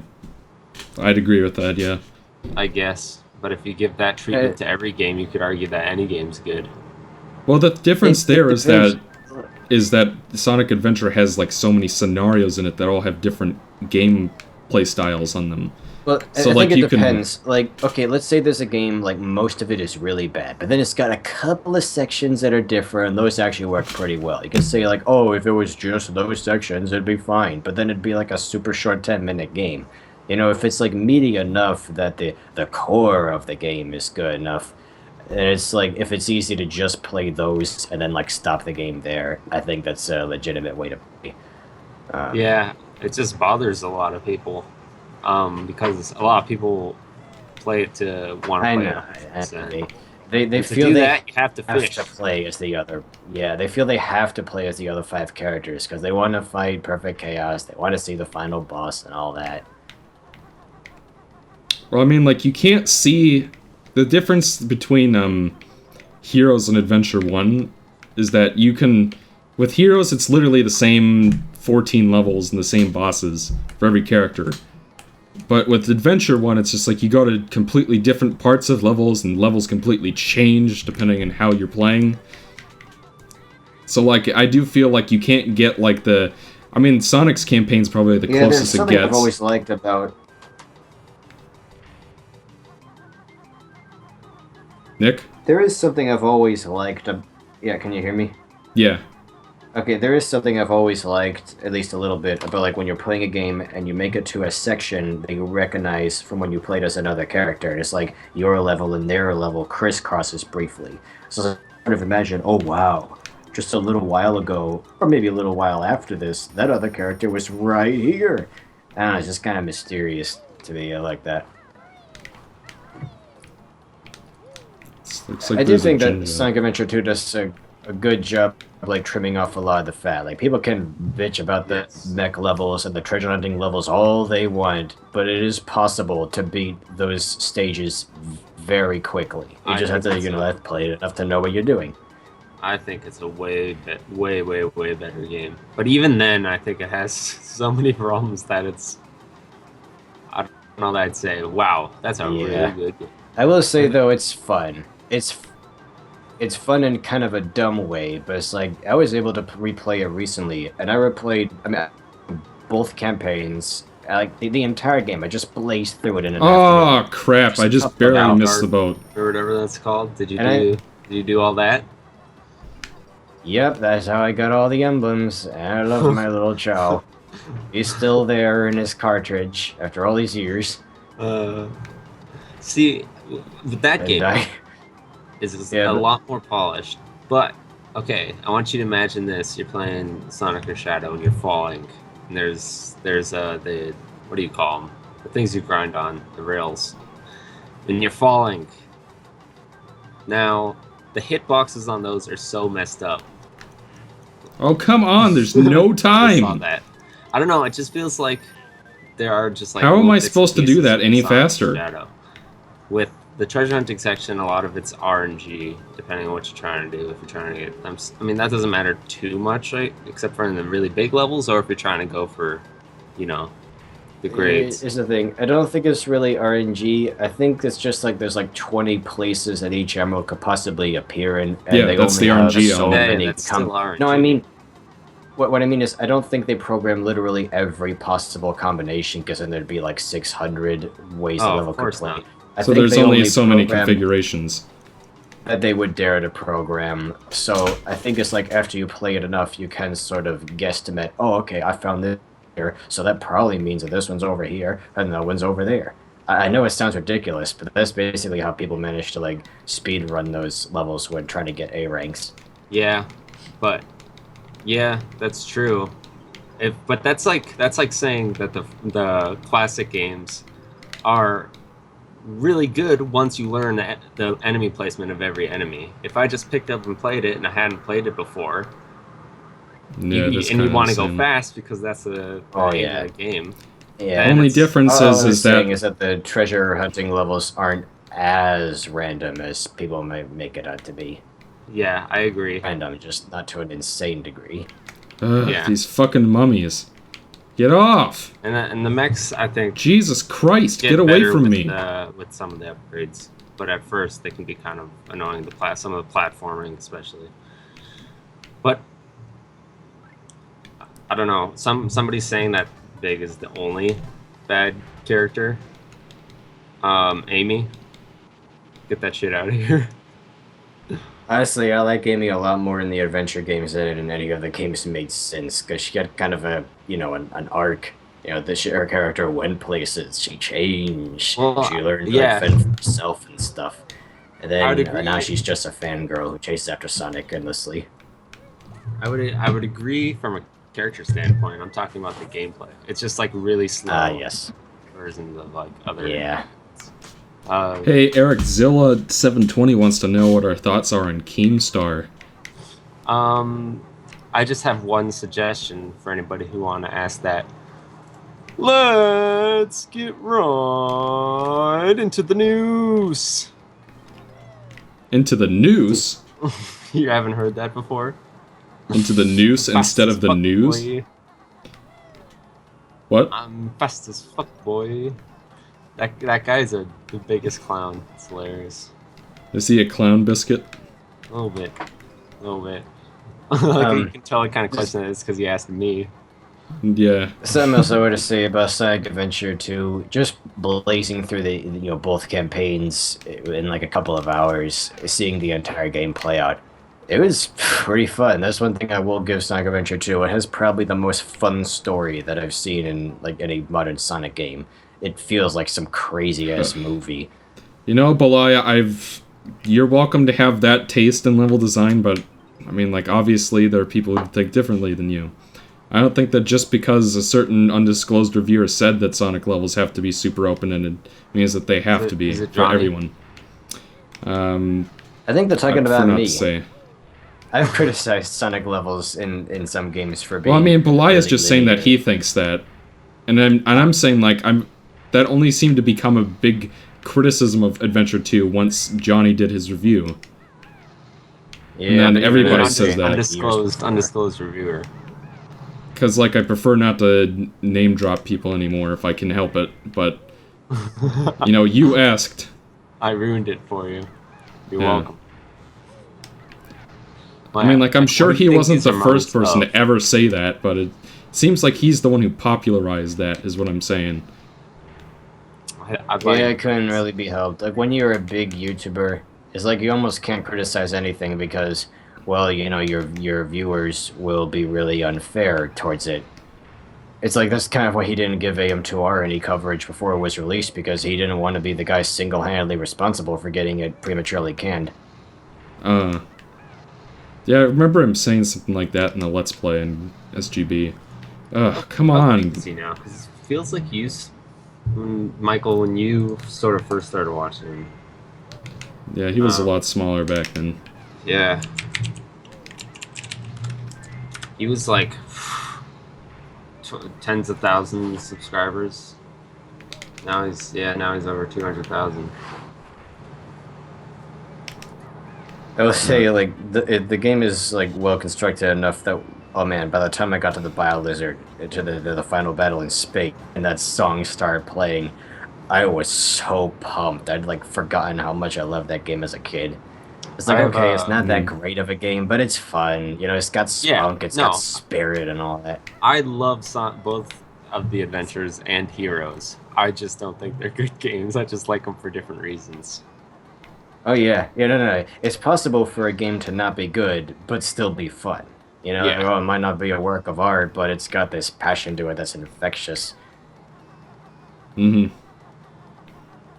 One thing I will say, I really like the grinding in that game. I kind of prefer it over the grinding in a lot of other games, because like in most of the modern games ever since Unleashed, once you land on a rail, you basically have no control over what's going on. You just sort of go along it, maybe go a little faster.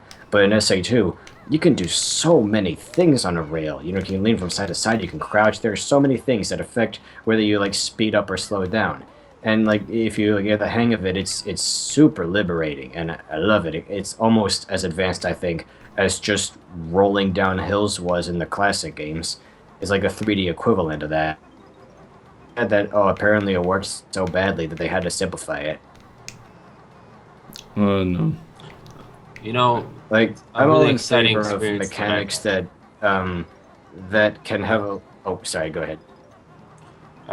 This is really important. The most exhilarating Sonic experience for me was going to www.deviantart.com and looking up Sonic OC, and it's a ride. Everybody should do it right now. Report your findings. I made an OC a while ago. Get them on my desk. I made a snake with robot arms. What's and snake? what do you know? some years later, they made Rise of Lyric, and people were joking that, Nick, they stole your idea, stole your OC, and made him the villain of their game. I called him Basilisk. He was a Morelia, so he's a python. Did he have little? Did he have big one straw hat? Like No, he just crawls around, like a normal snake does, but he has a pair of robotic arms, and he wears his old skin sort of like a cloak, and it's all raggedy, and he has this like straw hat, like some Cajun man living in a swamp somewhere. My goodness, that like fucking flying carpet screwed me over. Even though my art style wasn't very, then even though my art was kind of piss poor, a lot of people who saw the character, they really appreciate it just because it was like such a new idea for a Sonic OC that didn't have the typical wiry frame that most do. And well, now Lyric has come about, so I guess it's not original anymore. Original character, do not steal. Well spoken. About grinding, it's not just that, like, I am all in favor of them trying out, like, new control schemes and such if it like, gives the player more freedom. Not only if it requires more player input, but if, like, the player input can make it crazy. Like, this is one thing I love about Mario 64, is how loose the controls are. They don't all can pull off absolutely crazy stunts. And if they could just make those kind of controls a little bit more solid, I like games that are like loosey-goosey and let you go all over the place, even if there's like no sense to it. Do you think it's an inherent give or take? Like with 64, the controls are loose, but do you think if they tighten it up, then you wouldn't be able to do the same kind of stuff? What do you think? Yeah, if they tighten it up or simplify it, it's like they worked for a long time on those controls. The whole chase trope that's become like big in Galaxy and so on, that was something that's how 64 started. Just Mario chasing a bunny around because they wanted to make the simple act of running fun. Like they spent so much time making sure, like, oh, when he tilts this way, or like when he turns around this way, that'll affect your speed, and like so many little things. And it's like, wow, this is so intricate. And now they still do that to some degree, but it is much more like nerfed now. It's much more, I guess you could say, solid. But I think that can also be a fault, because if you can't really do much with your character, even though they function perfectly at all times, it ends up not being as flexible, and that can make it kind of boring to me. I can just feel like, oh, there's only like one way to play, and that's how you have to do it. And if you try anything else, you're not fun right. But that's just me. I agree. Seems like New Age Retro Sans beat Balos in Cave Story. Sans, my favorite skeleton character. I still have not played that game.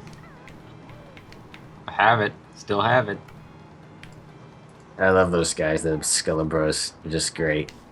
Someone, oh man, they went to a convention and they found Skeletor's voice actor, and they had to say he was the Great Papyrus. Is great. Interesting. Like, it was just as magical as you'd think. And someone asked Nikon, is Gali your best waifu?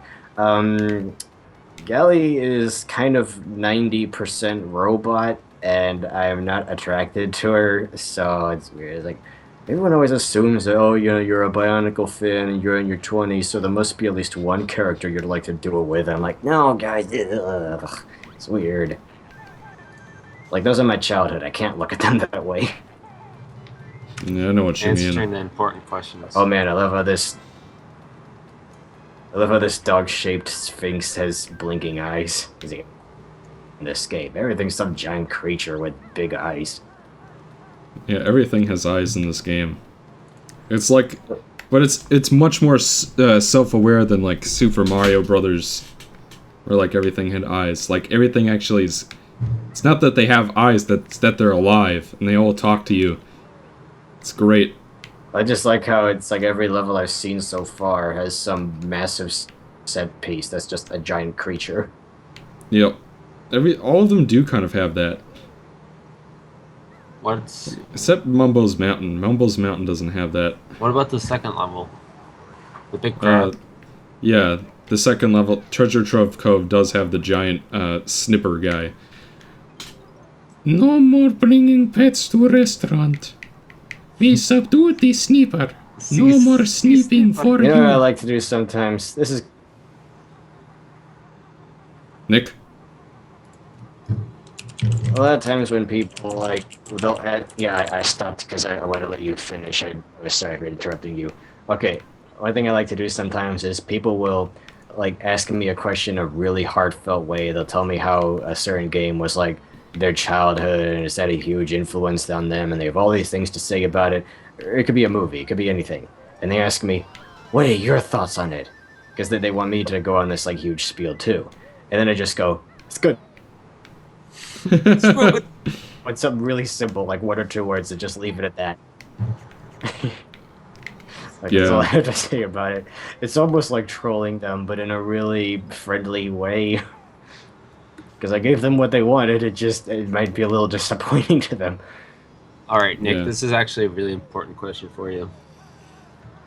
A giant woman walks up to you, and from her bosom, she grabs a chicken McNugget. Do you eat the chicken McNugget? Yes. You do? Okay. I mean, And geez, it you turns just said out- it came it turns from a out- giantess's tits. Yeah, yes. Produced from her bosom is a giant chicken McNugget, and you eat it. Alright. Turns out, she's actually a genie. And you just did the equivalent of rubbing the lamp, and you get 3 wishes. But you have to remember with genies, right? They give you what you ask for, not what you want. What do you wish for? Oh, jeez. Important You have question. like one of those folding paper things with like all these numbers and answers on it. Yes, I know. It's like, I know is that stuff. what this is? I forget what those are called. The little... Yes. Anyway, Troublesome. Like if I ask to be immortal, if I ask to be immortal, I'll live forever, but I'll still get old, and then I'll just be an old man forever. Oh jeez. What if I just don't ask for anything except their company? But okay, let's say they're really, really, really annoying and scary. So, like, for example, every 30 seconds, or no, how about this? Every 15 minutes, just randomly, they'll scream into your ear, and they'll like come out of nowhere since they're a genie and have the power. So they're you should probably get these 3 wishes over with. I would That's just convenient. go. I wish you would stop screaming. Yeah, you see, Like, I have to Just ask say, directly okay. because if I say I wish I didn't have to hear your screaming, they would just make me deaf. But if I ask them to stop, you know, it's not really many ways they can twist that. Okay, fine. They say, hey, listen, I'll stop screaming. That's a little rude. But I will start taking your limbs every 10 minutes unless we get these... My audio isn't muted, Jay. I'm we just get these, not we get talking. These wishes going. All right, then I'll ask for the ability to grow my limbs back, like Wolverine. And then I'll use my 3rd wish to make it a painless experience. Wait, what was your first wish? Immortality, or...? No, his first For her to wish is stop that they shouting. stop shouting. Ah, It's not- fuck! Okay, that you can grow your limbs back. And what was the... That's what I what was get your for 3rd looking wish? at the chat. That I it gotta wouldn't get all hurt if she fucking ripped my musical limbs notes off. again. Shit, dude. This is Janie's like, this is the worst. It's the worst chicken McNugget I've ever fed anybody. It's like I'm not giving her. Well, you know what? not I'm giving her glad. anything to work with. that's true. Making her job pretty hard. Well, I gotta It's like, say, this guy's too smart. we learned today that Nick is a perfectly happy person who doesn't want anything from a scary genie lady who produces chicken McNuggets from her bosom. Michael! And now I can regenerate lost limbs. And Exo just drowned. That's true, but I feel like those are pretty minor powers. What do you mean? Like, what are you Yeah, gonna but use you that know, for? at least now if like I don't know if I get trapped somewhere and some like butcher starts cutting me apart. You In know, some guys, whenever torture you porn guys, or whatever, You, it's like I you won't even fall in feel it. I'll be like, yeah, you fall in a chasm, a rock falls on your arm, you're just like, whatever, you know? You just sort no, I of, mean like someone captures me, they take me to their basement and they start cutting me apart, and I don't even feel it, and it just goes back. I'm like, like, yep, like just keep RoboCop doing 2. that, just keep hacking away.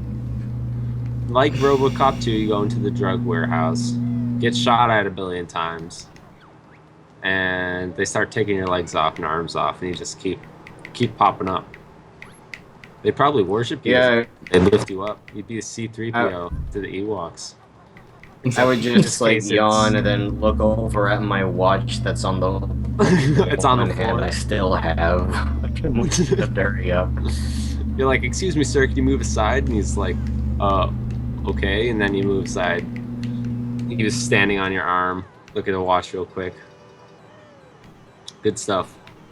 Michael. By the way, yes, when you said oh, sorry, go ahead. No, yes, you go sir. ahead. So this is important. Oh, okay. All right. When you said giant woman, you made me think about a certain something. Are we talking Garnet? Her hilarious Yes, and her high quality rap? Yeah. Was I right? Universe, yeah. Yeah. That's kind of a thing we've been joking about, like pretending to hype it up. It's gonna be this huge confrontation between the two. Yeah, nah. It's not the thing. I did want to address one thing you said though. Like one of your criticisms of it was does a lot of things that aren't really endearing and are just strange and creepy. I would argue though that it manages to take a lot of things that should be creepy and somehow makes them endearing. Like the clearest example I can think of is in an episode where like Steven's having bad dreams and then he wakes up and then Pearl, one of his mother figures is there and she admits that she was watching over him while he slept, and she says that she does this a lot. Oh, at first it's like a red flag. Even I'm like, okay, this ain't exactly right. But then later on in that same episode, you overhear her telling the other gems that they need to watch Steven while he sleeps now, that she's agreed not to do it. It's like, so I'm like, oh, so it's not like she has some weird kink or even that she's just overly I mean, well, she is protective, but it's like, these are aliens who don't sleep unless it's just like for the heck of it. Like they don't need sleep. So to her, the whole idea of someone, like going into this coma for a little while where they're completely defenseless and anyone can just attack them and kill them just like that, she probably doesn't even understand why anyone would do that. It just seems like a stupid idea. So it's like she's so worried that someone's gonna get Steven while he's asleep, while he's in this vulnerable state, that she has to keep an eye on him. And if she can't do it, she has to find somebody else to do it because, I don't know. I guess it's because I'm a big sci-fi nerd, and I love the idea of aliens trying desperately to figure us out and not being able to. Looking at things like the way we eat or, the way we reproduce and just being like, that's the freakiest thing I've ever seen. I don't understand this at all. And that show has a ton of that. Oh man. Well, I will be entirely fair. I have not watched nearly enough of it to make a reasonable assessment. It mostly, and I feel like I walk in and during some of the stranger moments, but I don't. Strange things are happening to me. Yeah, no, it's fine that you're not into it. I guess I just wanted to tell you like why people like me are into it. It's just really a really surprising thing. And yeah, I just brought up the whole sleep thing because that was like the clearest example to me of them taking something that in most circumstances would be strange, but since it's an alien who doesn't really understand us, I can kind of I can kind of see why they would do that. Again, it's just because I like those fish out of water kind of stories. Like, oh man, this is something that I really do think about all the time. Is like, what if have some fantasy realm with fairies and mermaids and all that, and then one of them somehow gets whisked to our world. And none of it is like some stupid comedy movie. Like, what would actually happen? Well, they would probably get very sick within hours after being exposed to our weird alien bacteria.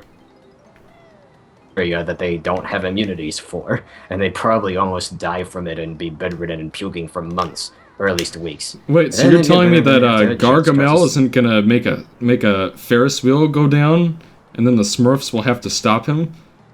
Michael, shut the fuck up. Yeah, no, we're talking about interesting stuff, and then you just have to ruin it by talking about the Smurfs movies. Well, the Smurfs movie is essentially what you just described. Michael, shut the fuck up. I mean, like, real fantasy, like a mermaid or a fairy or something. Like that Enchanted movie. Starring Amy Adams as the princess. Shut the fuck up.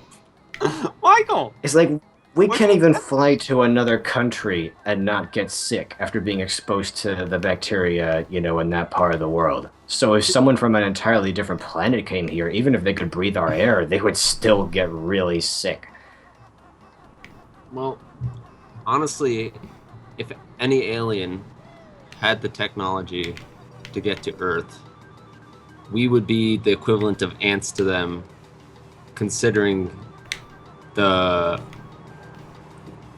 Yeah, and they'd probably whip up some exponential scientific development that it would have taken for them to even get to our planet. Yeah, and they would surely have some vaccine that, you know, keeps them healthy on our surface. Now, I mean, like, if one was brought here accidentally, like through a portal or something like that. Yeah, sure. I mean, obviously, that would just... If everybody was stuck to that, there'd be no sci-fi and there'd be no fun, so... Just throwing it out there, though, since it's sort of relevant. Michael, good sir. Good sir, you're walking into your favorite 7-Eleven. Oh, God. What do you mean, oh, God? It's just another hypothetical. It's not a hypothetical. It's a real question. We need to get to learn you. You know what I mean? Yeah, you know what I mean. Right. You know what I'm talking about. You gotta learn how Exoparadigm Gamer thinks. I'm really hoping that aliens do eventually touch down this planet and they turn out to be the really, like, helpful, benevolent aliens who just want to, like, help our species advance faster and reach the level they're at.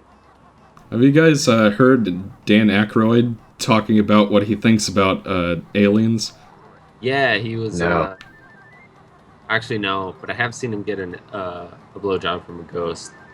So that was nice. Yeah. I feel like there's a little bit of a discrepancy. Did you just make sucky noises? No. Yeah. No, that's the ghost.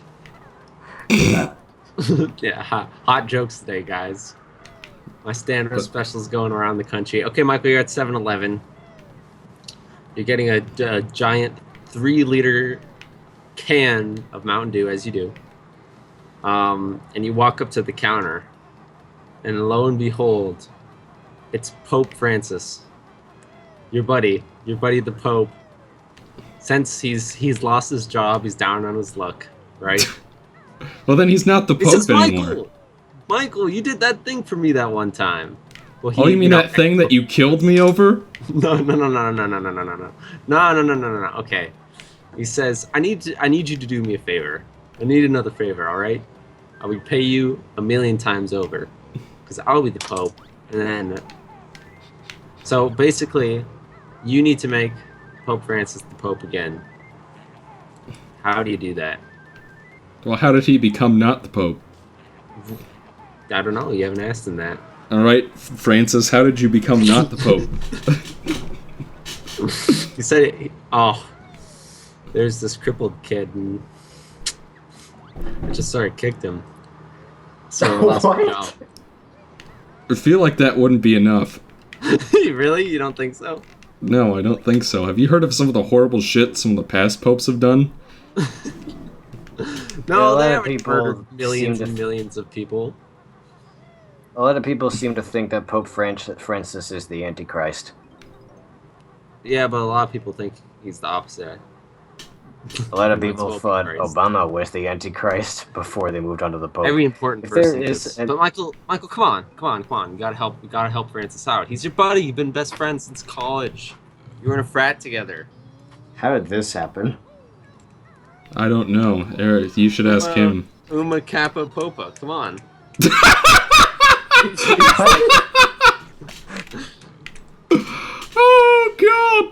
He's like, Michael, Stupidest thing ever. Exo Paradigm Gamer.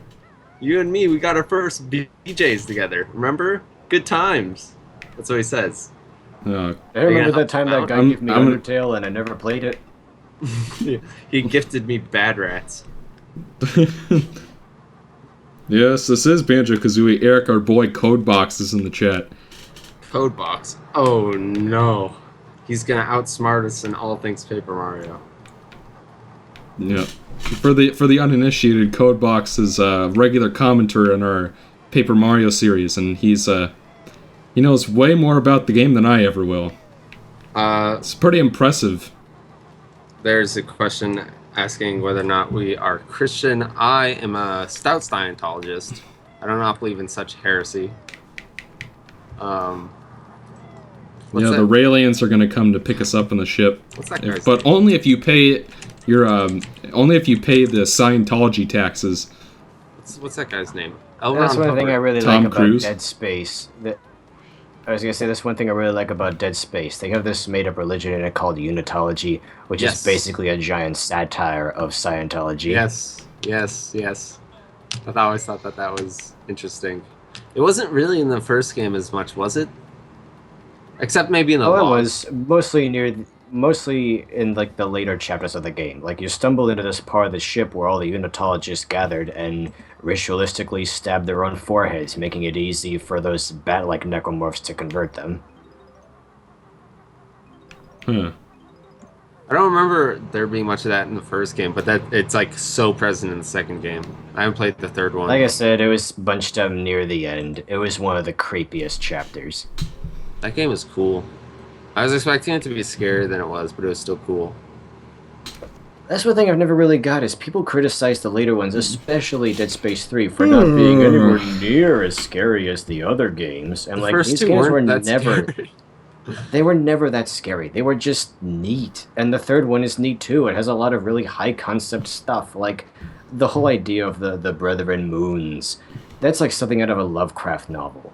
You know, just these giant creatures that see us as krill and feed on us, and they're like hyper intelligent. They're basically like gods, and they created our cultures. You know, they gave us the markers, and that's how we developed, and so on.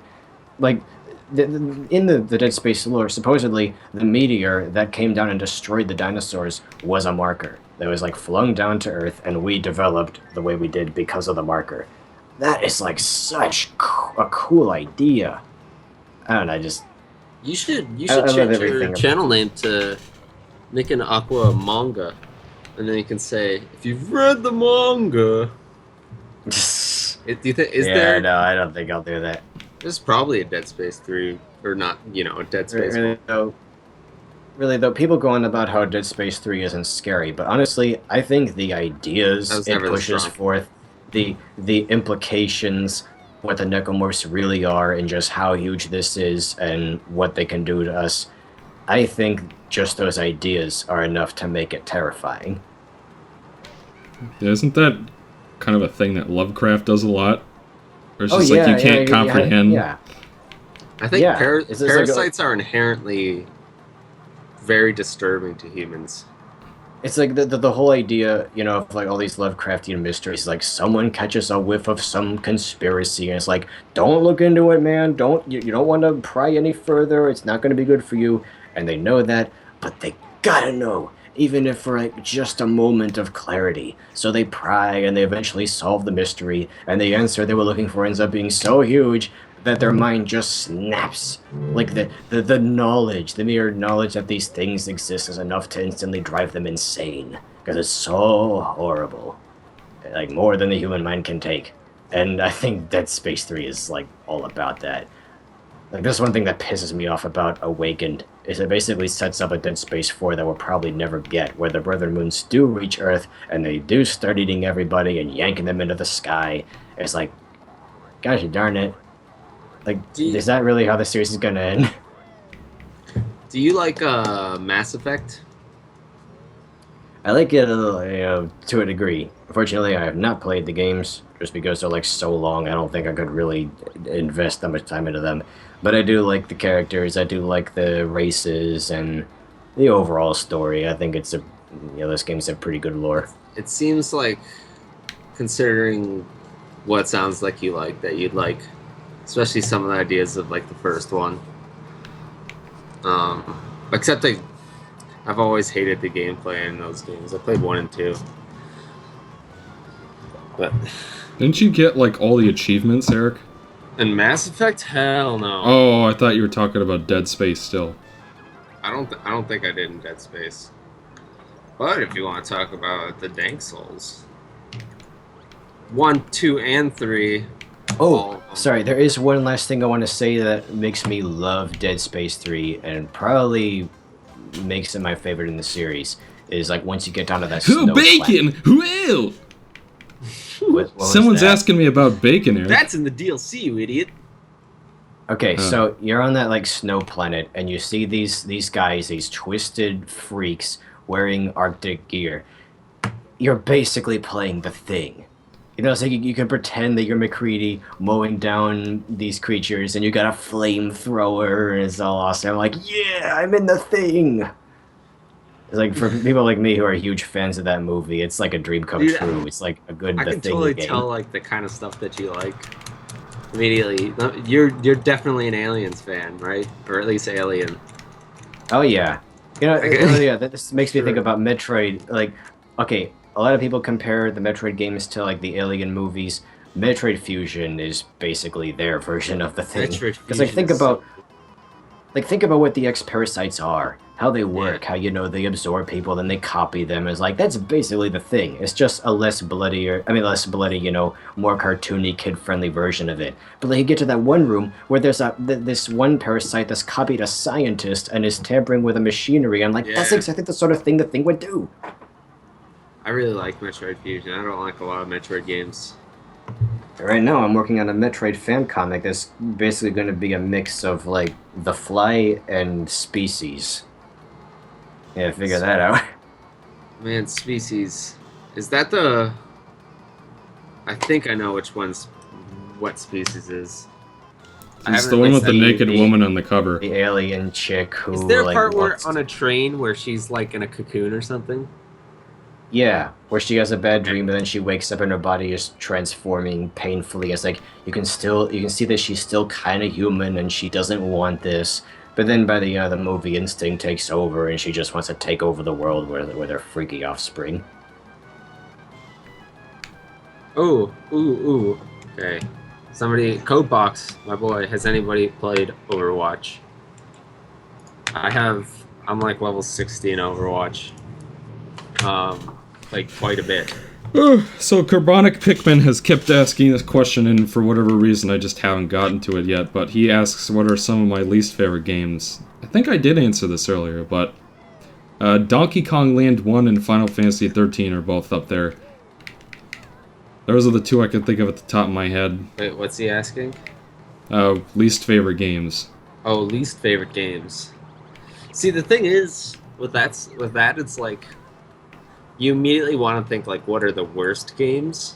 But usually, it's not even. Well, those the are worst two games. Those are two games that really annoy the shit out of me. So, and it is because of legitimately bad design choices.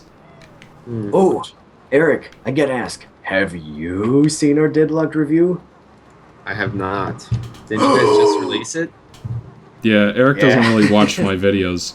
No, it's fine. I'm joking. He's kind of in one of your videos right now. I liked it. I haven't watched it, but I know I liked it. It does have 0 dislikes, which is pretty good. Give it another day.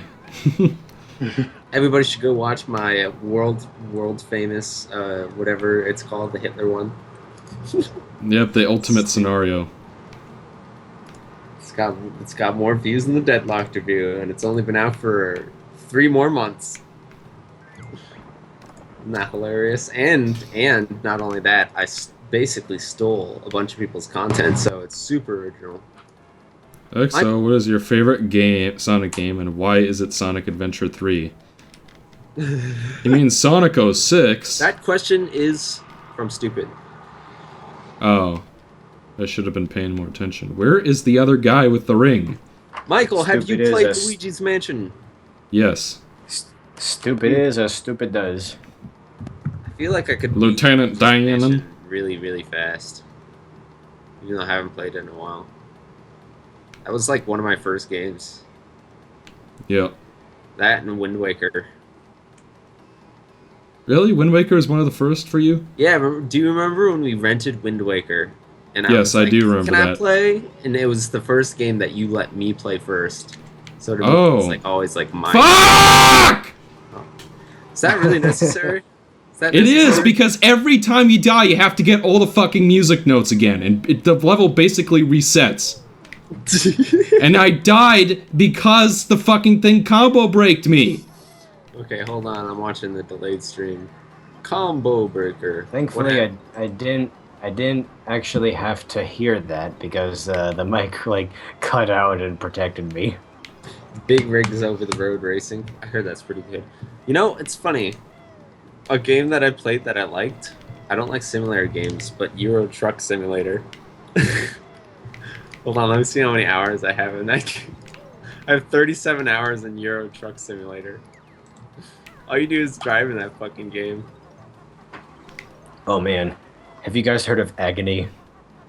No. My It's a favorite new game is Desert Bus. I was just gonna say it's a new survival horror game, sort of in the vein of Amnesia, where you're basically a lost soul in hell. Like probably the best imagining of hell I've ever seen in any game. It isn't even trying to be like, you know, we all think about the Lake of Fire, about the monsters and stuff. This just makes the place look miserable. Like you're in the dark and you hear people moaning. It's like they're not even necessarily in pain. They're just miserable. Like it's just a place where all there is to do is be sad and know that you're never going to escape and this is your life from now on. And it's probably one of the bleakest games I've ever seen. It's like an 8-minute gameplay footage trailer. I was like enthralled by the whole thing. Like look it up when you can, guys. It's crazy. I really like psychological horror. You know the difference between being scared and being surprised? Something can just like, okay, if something comes out of nowhere with no build-up, that startles you. That's just a surprise. Okay, whatever. But when you have time to think about something, when you have time to dwell on it, and you try to imagine how it must be, and the way you imagine it might be even worse than what it actually is, that's when you're scared. Yeah. Was I off? Just like, yeah, it's an acceptable answer. I'm sorry, there's the stream and the chat. And of course, I'm gaming the stock markets on my other monitor right now, as I do. Somebody said, your first game was Wind Waker? You're young as fuck. I'm 19. And yeah, I'm basically a baby. Apparently a lot of people, Eric, you're not alone in Euro Truck Simulator. There's something geez, about it. I think it's more like the business side of it. I just remembered, like, fairly early in your guys' LP of Mario Galaxy, I commented, like, stop it, Ethan, just let him play like normal. It's like, that was Eric. I'm like, whoops. It's like, I got your name wrong. Are you against hard mode? It's totally fine if you are. Well, yeah, I mean, it's not a real hard mode, you just sort of made it up to mess with him. Of course not. Of course it's not real. But I enjoy it. It's one of those things, like, Yeah, I really wasn't sure whether or not people would think it was funny or not. I did try my best to keep it moving whilst at the same time, because that game's pretty easy. You guys have made it through most of the games, so alright. You know, I seriously thought there was going to be like 100 episodes and he'd only like fight Bowser the first time. Like, I thought that's how much you were going to obstruct him. But nah, it's alright. You've progressed through the game at a bearable enough pace that, yeah. I will say one thing about that is I'm editing that series and I've been really bad about uploading it. So I'm sorry to everybody here, Michael, and everybody who watches that series. I've been trying not to bug you about it since you just moved in. Yeah, I've been and stuff. busy and a little bit out of focus. So wait, Mike, are you not gonna have time for reviews in the coming weeks? Yeah, that's more or less what's gonna happen. Which is why I wanted to make sure Deadlocked was I finished up with that. So You that know, you that's weren't waiting for perfectly months. fine. I'm certainly not complaining about the the lack of content. Like, just look at my channel. I only upload something like every couple of months, or like every month, or every couple of weeks at Hey, most. Eric, it's my favorite character in this game. It's like all of my subscribers are basically hanging on to the hope that I'll eventually upload something. All of my subscribers are people who exclusively subscribe to me and not people who like what Michael does. I am in no way the Rob Schneider to Michael's Adam Sandler. I just want to make that abundantly clear. And to Haydox, I guess, since Haydox did the whole Hitler thing. Hashtag Haydox coattails. That's okay, everything I make is a joke anyway. What about Ratchet Deadlocked? Just think of it's the way I said that. Like, it's my thing now. It's like, Mike, like, where are you? Like, Did the editing Mike, for the Skype you turn still out gonna- alright? You still gonna watch my videos when you're in college? Yeah. Yeah. Let's see. Where's Michael, the I don't think I forgot, by the way. Francis, you're buying your shit. can. Come Come I on, say Michael, that help him out. I don't remember Francis from college is the problem. You don't? Yeah, and Dude, if you he starts and if crying. you read the description for episode 12 of Wario World, you will know that Brawl Doll was Francis's roommate in college. Quiet? This is important. You said you don't remember from college. Mascara tears falling down. There are several people in the gas station turning around, looking at you, shaking their head. You're making this poor man cry. This poor ex-pope cry. So what am I supposed to do about it? To become pope, you have to like win an election with the Cardinals. Lead me through it. Well, I mean, like when you become the pope to begin with. You're Francis. Okay, so who am I in this hypothetical situation you've concocted? Paradigm Gamer. I'm just me. Extraordinaire. So I have.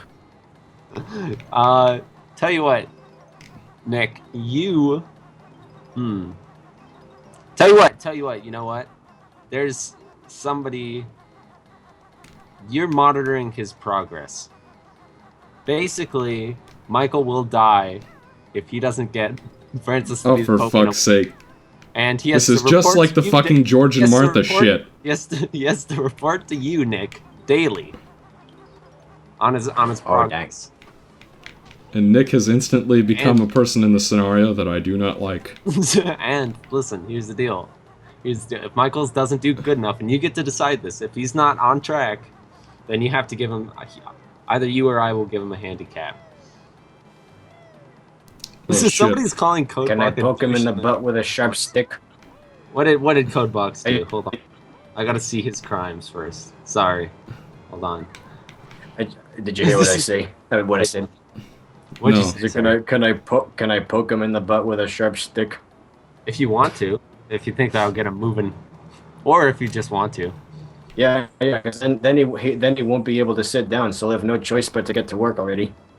Oh man, if I had a stereo mix, I would totally play the Majora's Mask little theme for when the day starts.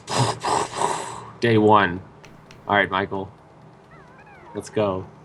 What do you think? No, we just it's not fed a- the. It's not a sound. It's more like a. Yeah, but you know what I mean. we You know noticed. what I mean. Most people. Yeah. No, wait. It's more like kind of noise. Yeah, no, yes. And in this scenario, Nick's face, his head is just the moon. And he's wearing a business suit. So you're reporting to the moon. So he looks like Jack in the Box. It's thematical. No, it's the scary moon from Majora's Mask 3. It's all fucking... It looks more like a box than a sphere, you know what I mean? Anyway, come on, Michael, stop stalling. Day 1. Alright, so unless if I get the Pope back into the pontificacy, whatever it's called, I will die. That's the scenario. Yes. Well, either death or some sort of worse punishment. Me and Nick will convene at the end.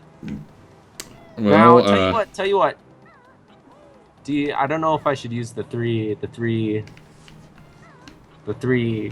What was it? You get 3 chances to 3 do-overs. I don't know how I feel about that. I think what still boggles my mind is the fact that the Pope lost his position because he kicked someone. He did. It's dumb. And spat on him too, I think. I have played Bubsy 3D. Ethan owns a copy. Eric, are you surprised about that fact? I am very surprised that Ethan owns a video game. Go on. Oh, that fucking hand came up out of the ground and hit me. You're in Louisiana, and you go. Yeah, that's where the gas station is. Day 1. I think the first order of business is to kill the new Pope. Okay, let's say the new Pope is Jesse Ventura. Jesse Ventura has become the Pope. That is the silliest. They're like, he was right. Chemtrails are real. The government oil's fake.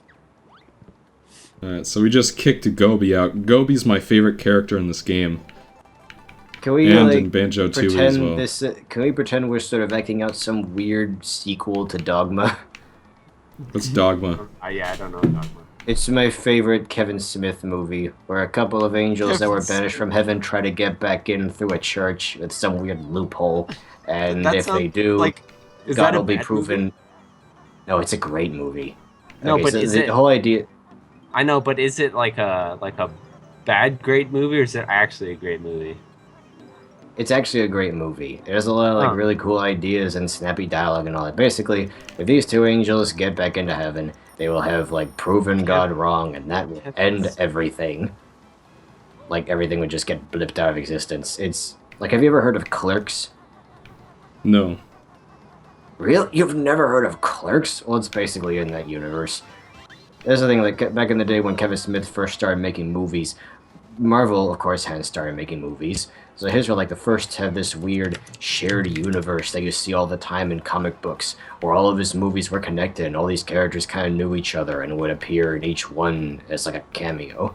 It was really cool at the time. No, Kevin Smith is the guy who played Paul Blart Mall Cop, right? No, that's Kevin James. Okay, that's who I was thinking of this whole time. Kevin Smith is Nelson Mandela, right? Have you ever heard of Jay and Silent Bob? I thought he died. Well, sorry about that, folks. What happened? Never mind. Michael, Jesse Ventura's the Pope. How are you going to take care of him? Well, let's see. Do I have any money? Do you? Well, so I get to decide this, because usually you're like, well, no, you don't have any money. You don't get to decide it, but I'd like to hear how much money you have. I need to buy plane tickets to the Vatican. To Rome. Well, let's just say you have limited money. Do I have enough to go to the Vatican? You on the worst possible airline. Alright, I'll do that. Okay, on the way there, your toe gets crushed by by large machine. Really? That's the best you can come up with? Yes. So that's a bummer. So now you're walking around with one of those feet casts. So you walk slower. This is like Oregon Trail. Oh, okay. But do I get to the Vatican? You walk there slowly. It's day 2 now. Wait, so did the plane crash? Check in with Nick. No, you were getting on and they accidentally closed the door on your foot. You know what? I know you said. Well, so wait. So what you're telling me is I bought these expensive plane tickets on the worst possible airline I could. Yeah. I stubbed my toe and couldn't get on, and then I walked all the way to the Vatican. You were the last passenger getting in. You turned around because you dropped your bag like a buffoon, and guess what? Plane door, squish. So what you're telling me is that I bought plane tickets for nothing because I could have just walked there. No, you couldn't walk there. You fucking idiot. You were Well, you in told Louisiana. me that I just walked. Walk You across. I asked if I got to the Vatican. You said yes because you walked. You walked off the plane with your broken foot. You were stumbling around like a jackass. So I still got on the plane then. Let's say you're at the Vatican. You have to make camp for the night because you couldn't quite make it there during the day. You have to report in with Nick. All right. So what do you tell Nick? Oh, Nick, I'm working my plan to kill the Jesse Ventura Pope. But in order to do that, I have to get to the Vatican first. And, yeah, Pope Francis is gonna get there somehow. By unspecified... Unacceptable! You don't think he's made enough progress? Because if so, we have to figure out a punishment for him. It's not a little He should have done it all by now. He should have finished it. This is a pretty tall order, changing who the Pope is. I agree. No, this I is agree incredibly easy. Anybody could do this. That's true. He's right about that. It's just that somehow you're fucking up exceptionally. Yeah, you haven't even gotten to the Vatican yet, and you've already broken your toe. All right, That's true. What do you think? But that wasn't my fault. I don't care if it is your fault. It's your incompetency. So what's his punishment? What's his handicap? Now, how about this? He can only speak... Wait. Because he takes such bad care of his feet, now he has to stub all of his toes until they break. Okay, that sounds painful. He's in a wheelchair now. Actually, he doesn't have a wheelchair. Okay, so Michael, all right, there you go. That's day 1 over. Day 2, you wake up. You cannot walk. You're in the middle of in Italy on your way to the Vatican. This game is kind of fun. I know, right? Now you see I had why no Eric idea does it we all were the doing time. at first, but now I'm kind of getting into it. What do you think? Ah! What's the next plan of action, Michael? Well, I can't walk anymore. That's what happened, right? Yeah, but you got to get around this. Um, Ingenuity, Michael. I get one of those Paul Blart Mallcott scooters. There's just one, like I'm at the airport. Right? Yeah. So, like, at the airport, you crawled slowly back to the airport. There goes Wait, I got an idea. I know. Okay, Don't Michael, help him too here's what much. you can do. Here's what you can do. Let's just say there are some people who really like the Jesse Ventura Pope, and they don't want the old Pope getting back into power. So, they know about this, they know you two have met, and they're going to try to prevent him from coming back to the Vatican. So what do? Like, you have to fly both of you over there. What are you going to do to protect him? Protect Pope Francis, ex-Pope Francis. Let's see. I take one of Pope Francis's fancy Bibles and summon an angel with it. I was just going to suggest that he have Pope Francis go on another plane. Make people think that he's with Michael, and then secretly sneak the Pope onto a different plane that would go to the Vatican. But it turns out he's on the wrong plane, and now he's in Antarctica. Yeah. Well, so what happens if the ex-Pope dies? Do I get off scot-free? We can't help Michael too much, Nick. You gotta keep this in mind. He's the enemy right now. You gotta work with him. You may have noticed I just screwed him over by now the Pope is in Antarctica. That's true, but that wasn't really his decision. Is the problem? We need to screw him over. Yeah, I know. That's where I'm joking. That's where the true anger lies. See, if he said that and he got him, and then he ended up in Antarctica, hilarity ensues. Do you know about the George and Martha scenario, Nick? Yeah. Look, I know. I just kind of made a joke out of it. I was trying to goad you into putting the Pope on a plane, and then I would tell you. But I don't have any money for the plane. That's true. Right. We gotta worry about that. Which is why I didn't even Pope think Francis to try that. Is still selling cigarillos at the 7-Eleven in Louisiana. But you, sir, are halfway through day 2. You're back at the airport, and you're looking for a Segway. Tell me what you see, Michael. How are you going to get this Segway? Well, don't they have them at the airport? Well, where? Well, like there's a mini mall at the airport, right? There's a mini 'Cause it's mall. Rome. You spent basically all of your money. No. I'm not gonna buy one. Oh, I see, you sneaky devil. So like there's Paul Blart is at the mini in mall. mind for later, Nick. For Keep what when in you're mind? judging him at the end of the day, that he is not purchasing legally this Segway. Just keep that in mind. Anyway, Well, sorry. no, hold on. I didn't know that I was held by any moral standards when I have to go kill the Pope You were and being get the judged the shitty Pope back on. I thought that all standards of Jesus morality were out the Francis, window. The shitty Pope. Yeah. So this is recorded, right? The VOD's going up. Everybody take that, give it out, use it out of context. Well, I mean, like in this scenario, he's the shitty Pope because he Hey, kicked Michael. someone. Michael, what are you doing? Segway shop. So Paul Blart Mall Cop is at the mini mall in the airport, right? Yeah, Paul Blart specifically.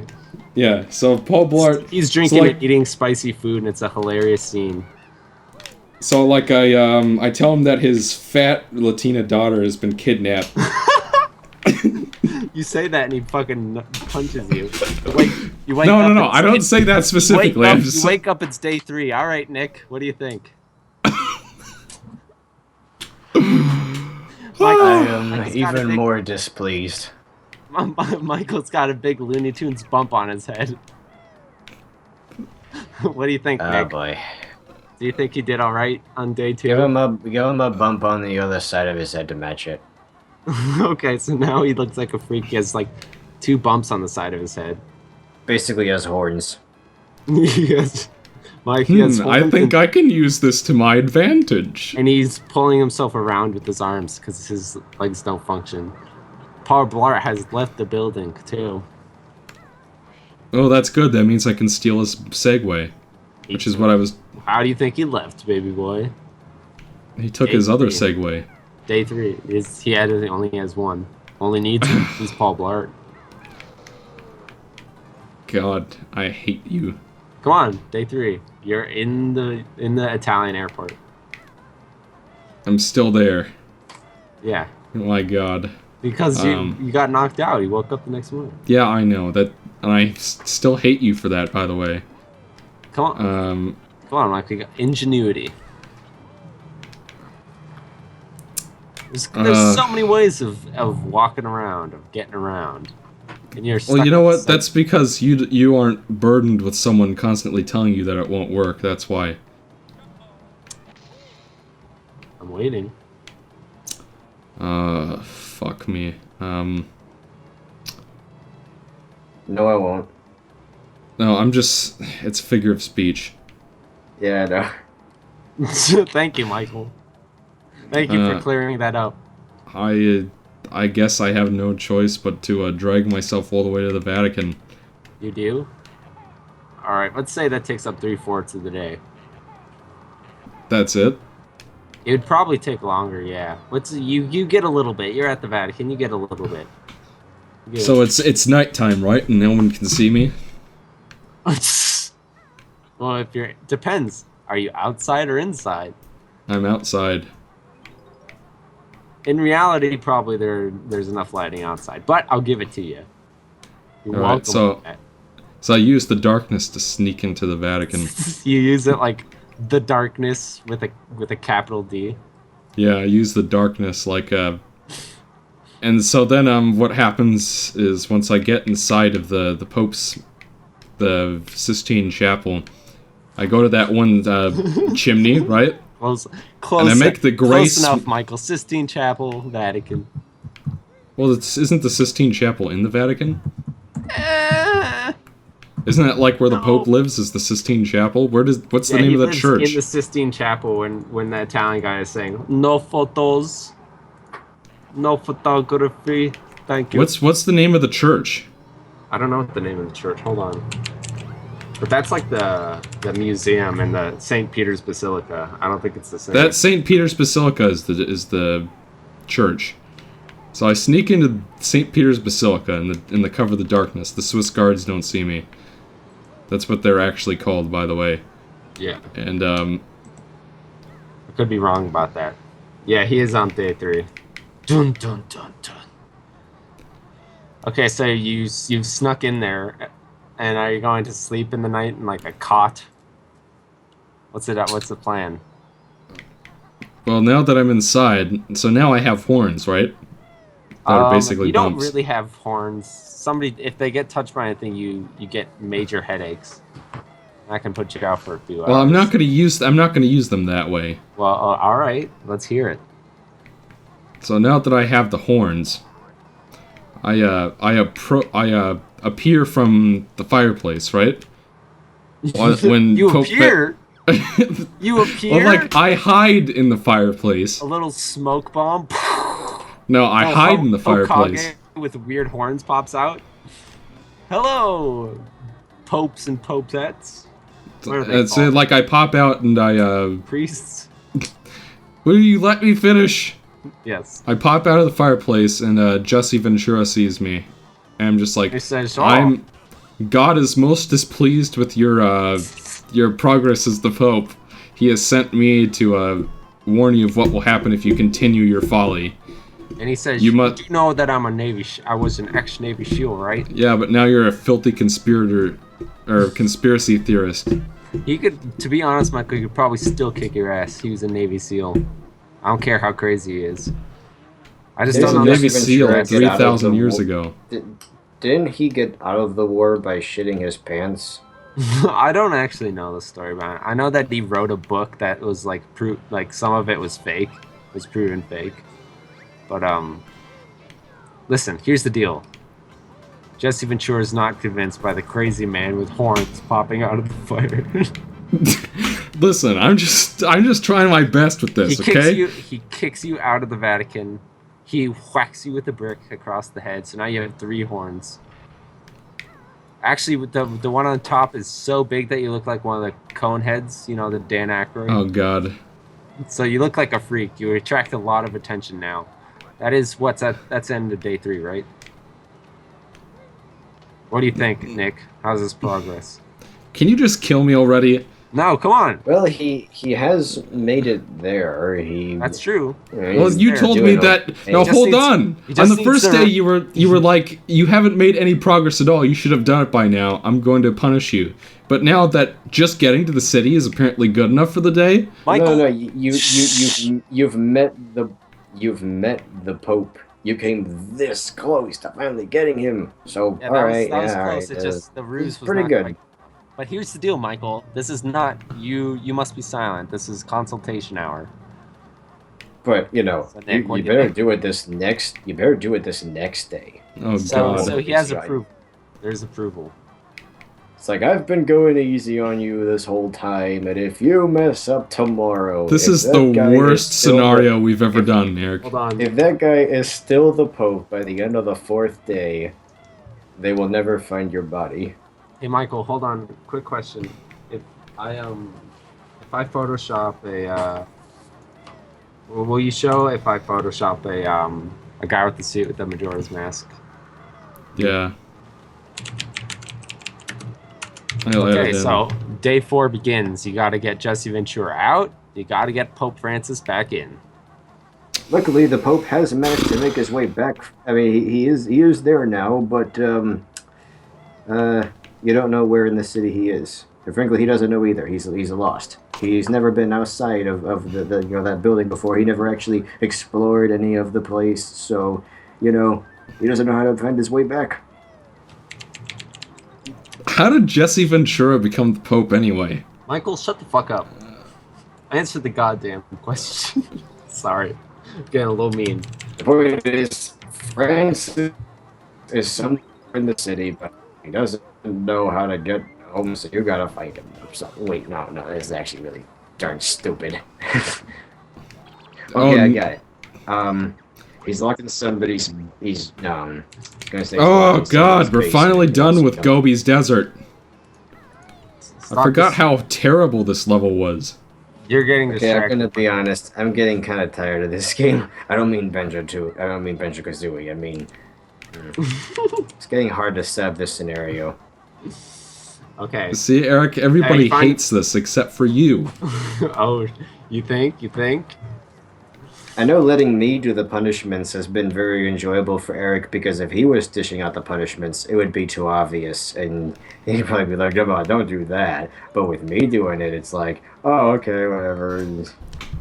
All right. Well, tell you what. Do you want me to keep going, or are you sick of it? Looks like got. I want Nick's I just opinion don't on know where this. to. I just don't know where to go from here. Do you want me? Well, to I actually have to go now for a little bit. So I think, actually, I'm gonna go see what's what, and then if I have to stop, I'll come back and let you guys know. Alright. I guess I'll tell Eric one last thing about Dead Space that I really like. The title. It's like I had no idea what the title meant, for most of the series. Because, like, okay, whatever, Dead Space. You're in space and everything is dead. It seems really obvious. But then you get to the third game, and it's one of the best title drops I've ever, like, seen in a game. Because you get these notes from this guy who's asked, if there are aliens out there, why haven't we found any of them? Because, like, we've been to all these planets now, and there's nobody on them.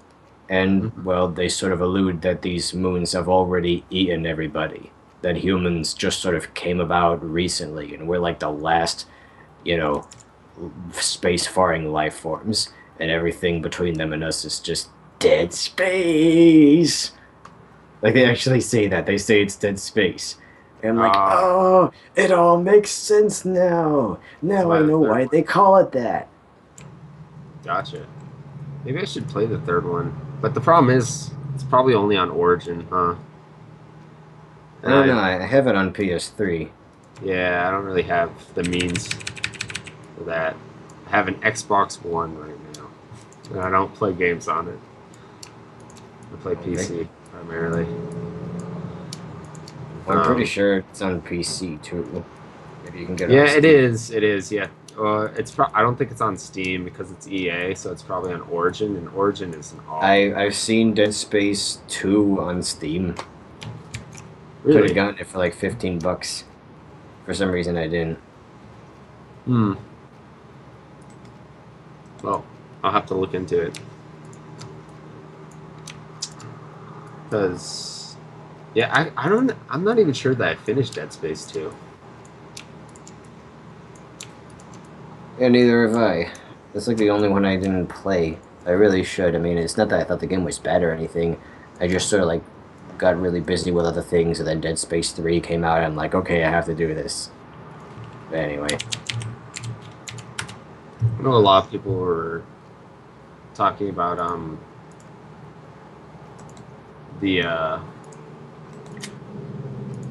what was it, like a bunch of DLC that gives you a bunch of weapons and stuff. People were hating it.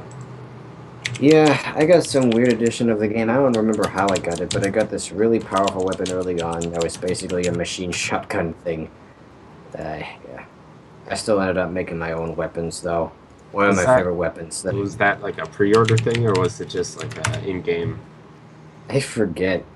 I know there were a lot of like bonuses and stuff, but I didn't really get a lot of them. I just got like the special gun.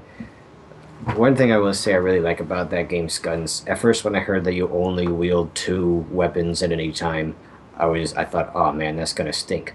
But then I realized, no, wait a second, it's like a platform that you can attach 2 weapons onto. So it's like you're wielding 2 weapons at the same time. It's both a gun and something else. So my favorite combination was the Ripper and the Flamethrower together. Because then, it's like I'm being swarmed by necromorphs, and I could saw them to pieces with a Ripper, and then burn them with that same gun. So I have to go eat dinner now. What? That's fine. Hold on, Michael. Before you go, I was wondering if you could show a thing. I'll send it to you in 1 second. We're gonna have to remember this scenario. I can't let you just out of this just like that, just that easy. Yeah. I will also be attending tomorrow's Star Road stream. From the looks of it, anyway. I don't think anything's gonna get in the way on my end. How long do you think it's gonna be till you finish that Star Road thing? Or the game? Michael. Yeah. Well, how much more of that? Thing? I sent you the image, by the way. Let me see if I can get... Oh, is this a quick Photoshop job? Yep. I noticed part of the collar is missing. I can see through Oh it. shit! I switched it out. That angers me. You're gonna have to hurry up. Mom, the fam is waiting for me. Alright, fine. Photoshop anyway. Look at this. Look at this. The millions of people watching this are angry that we're not finishing the hypothetical now. Millions. They're knocking down the door. Hurry up. Hurry, what up? I know how it ends. Michael gets like the new Pope back in, and the Pope is like walking up the stairs to reclaim his, I don't know, his funny hat or whatever. And then he trips over and breaks his skull and dies, and now there is no Pope. And it's all thanks to Michael. No, I would say that it's most likely that Pope Francis gets there, and he becomes the Pope. But Michael dies somehow. You know, Yeah, that sounds more like what Eric would do. Yeah, my scenario is more of a kind of thing. Yeah. Mine is just mean towards Michael. That's the thing. That's the Moon Man. That's what Nick looks like in the scenario, everyone. Don't say Moon Man. Why? Or maybe it's Moon. I don't know. There's some sort of music artist. That. All right, we're done now. I have to go. I'm sorry, everyone. Well, we're probably gonna be doing another. Like Nick said, we'll probably do a Star Road stream tomorrow. So I do have to go, like right now. So Can't believe I messed up the collar. That's what happens when you Photoshop too fast. Yeah, so I will see you guys later. To facilitate a hypothetical. Anyway, bye-bye. Sorry. Bye! Sorry I ruined this. Bye. I'm sure there was high-quality conversation. Yeah. Sorry everyone, but we're gonna have to continue the discussion about the hypothetical some other time. So I hope you guys enjoyed the stream. I'll talk to you guys later. Bye. Yep, see you. Bye-bye, baby boys.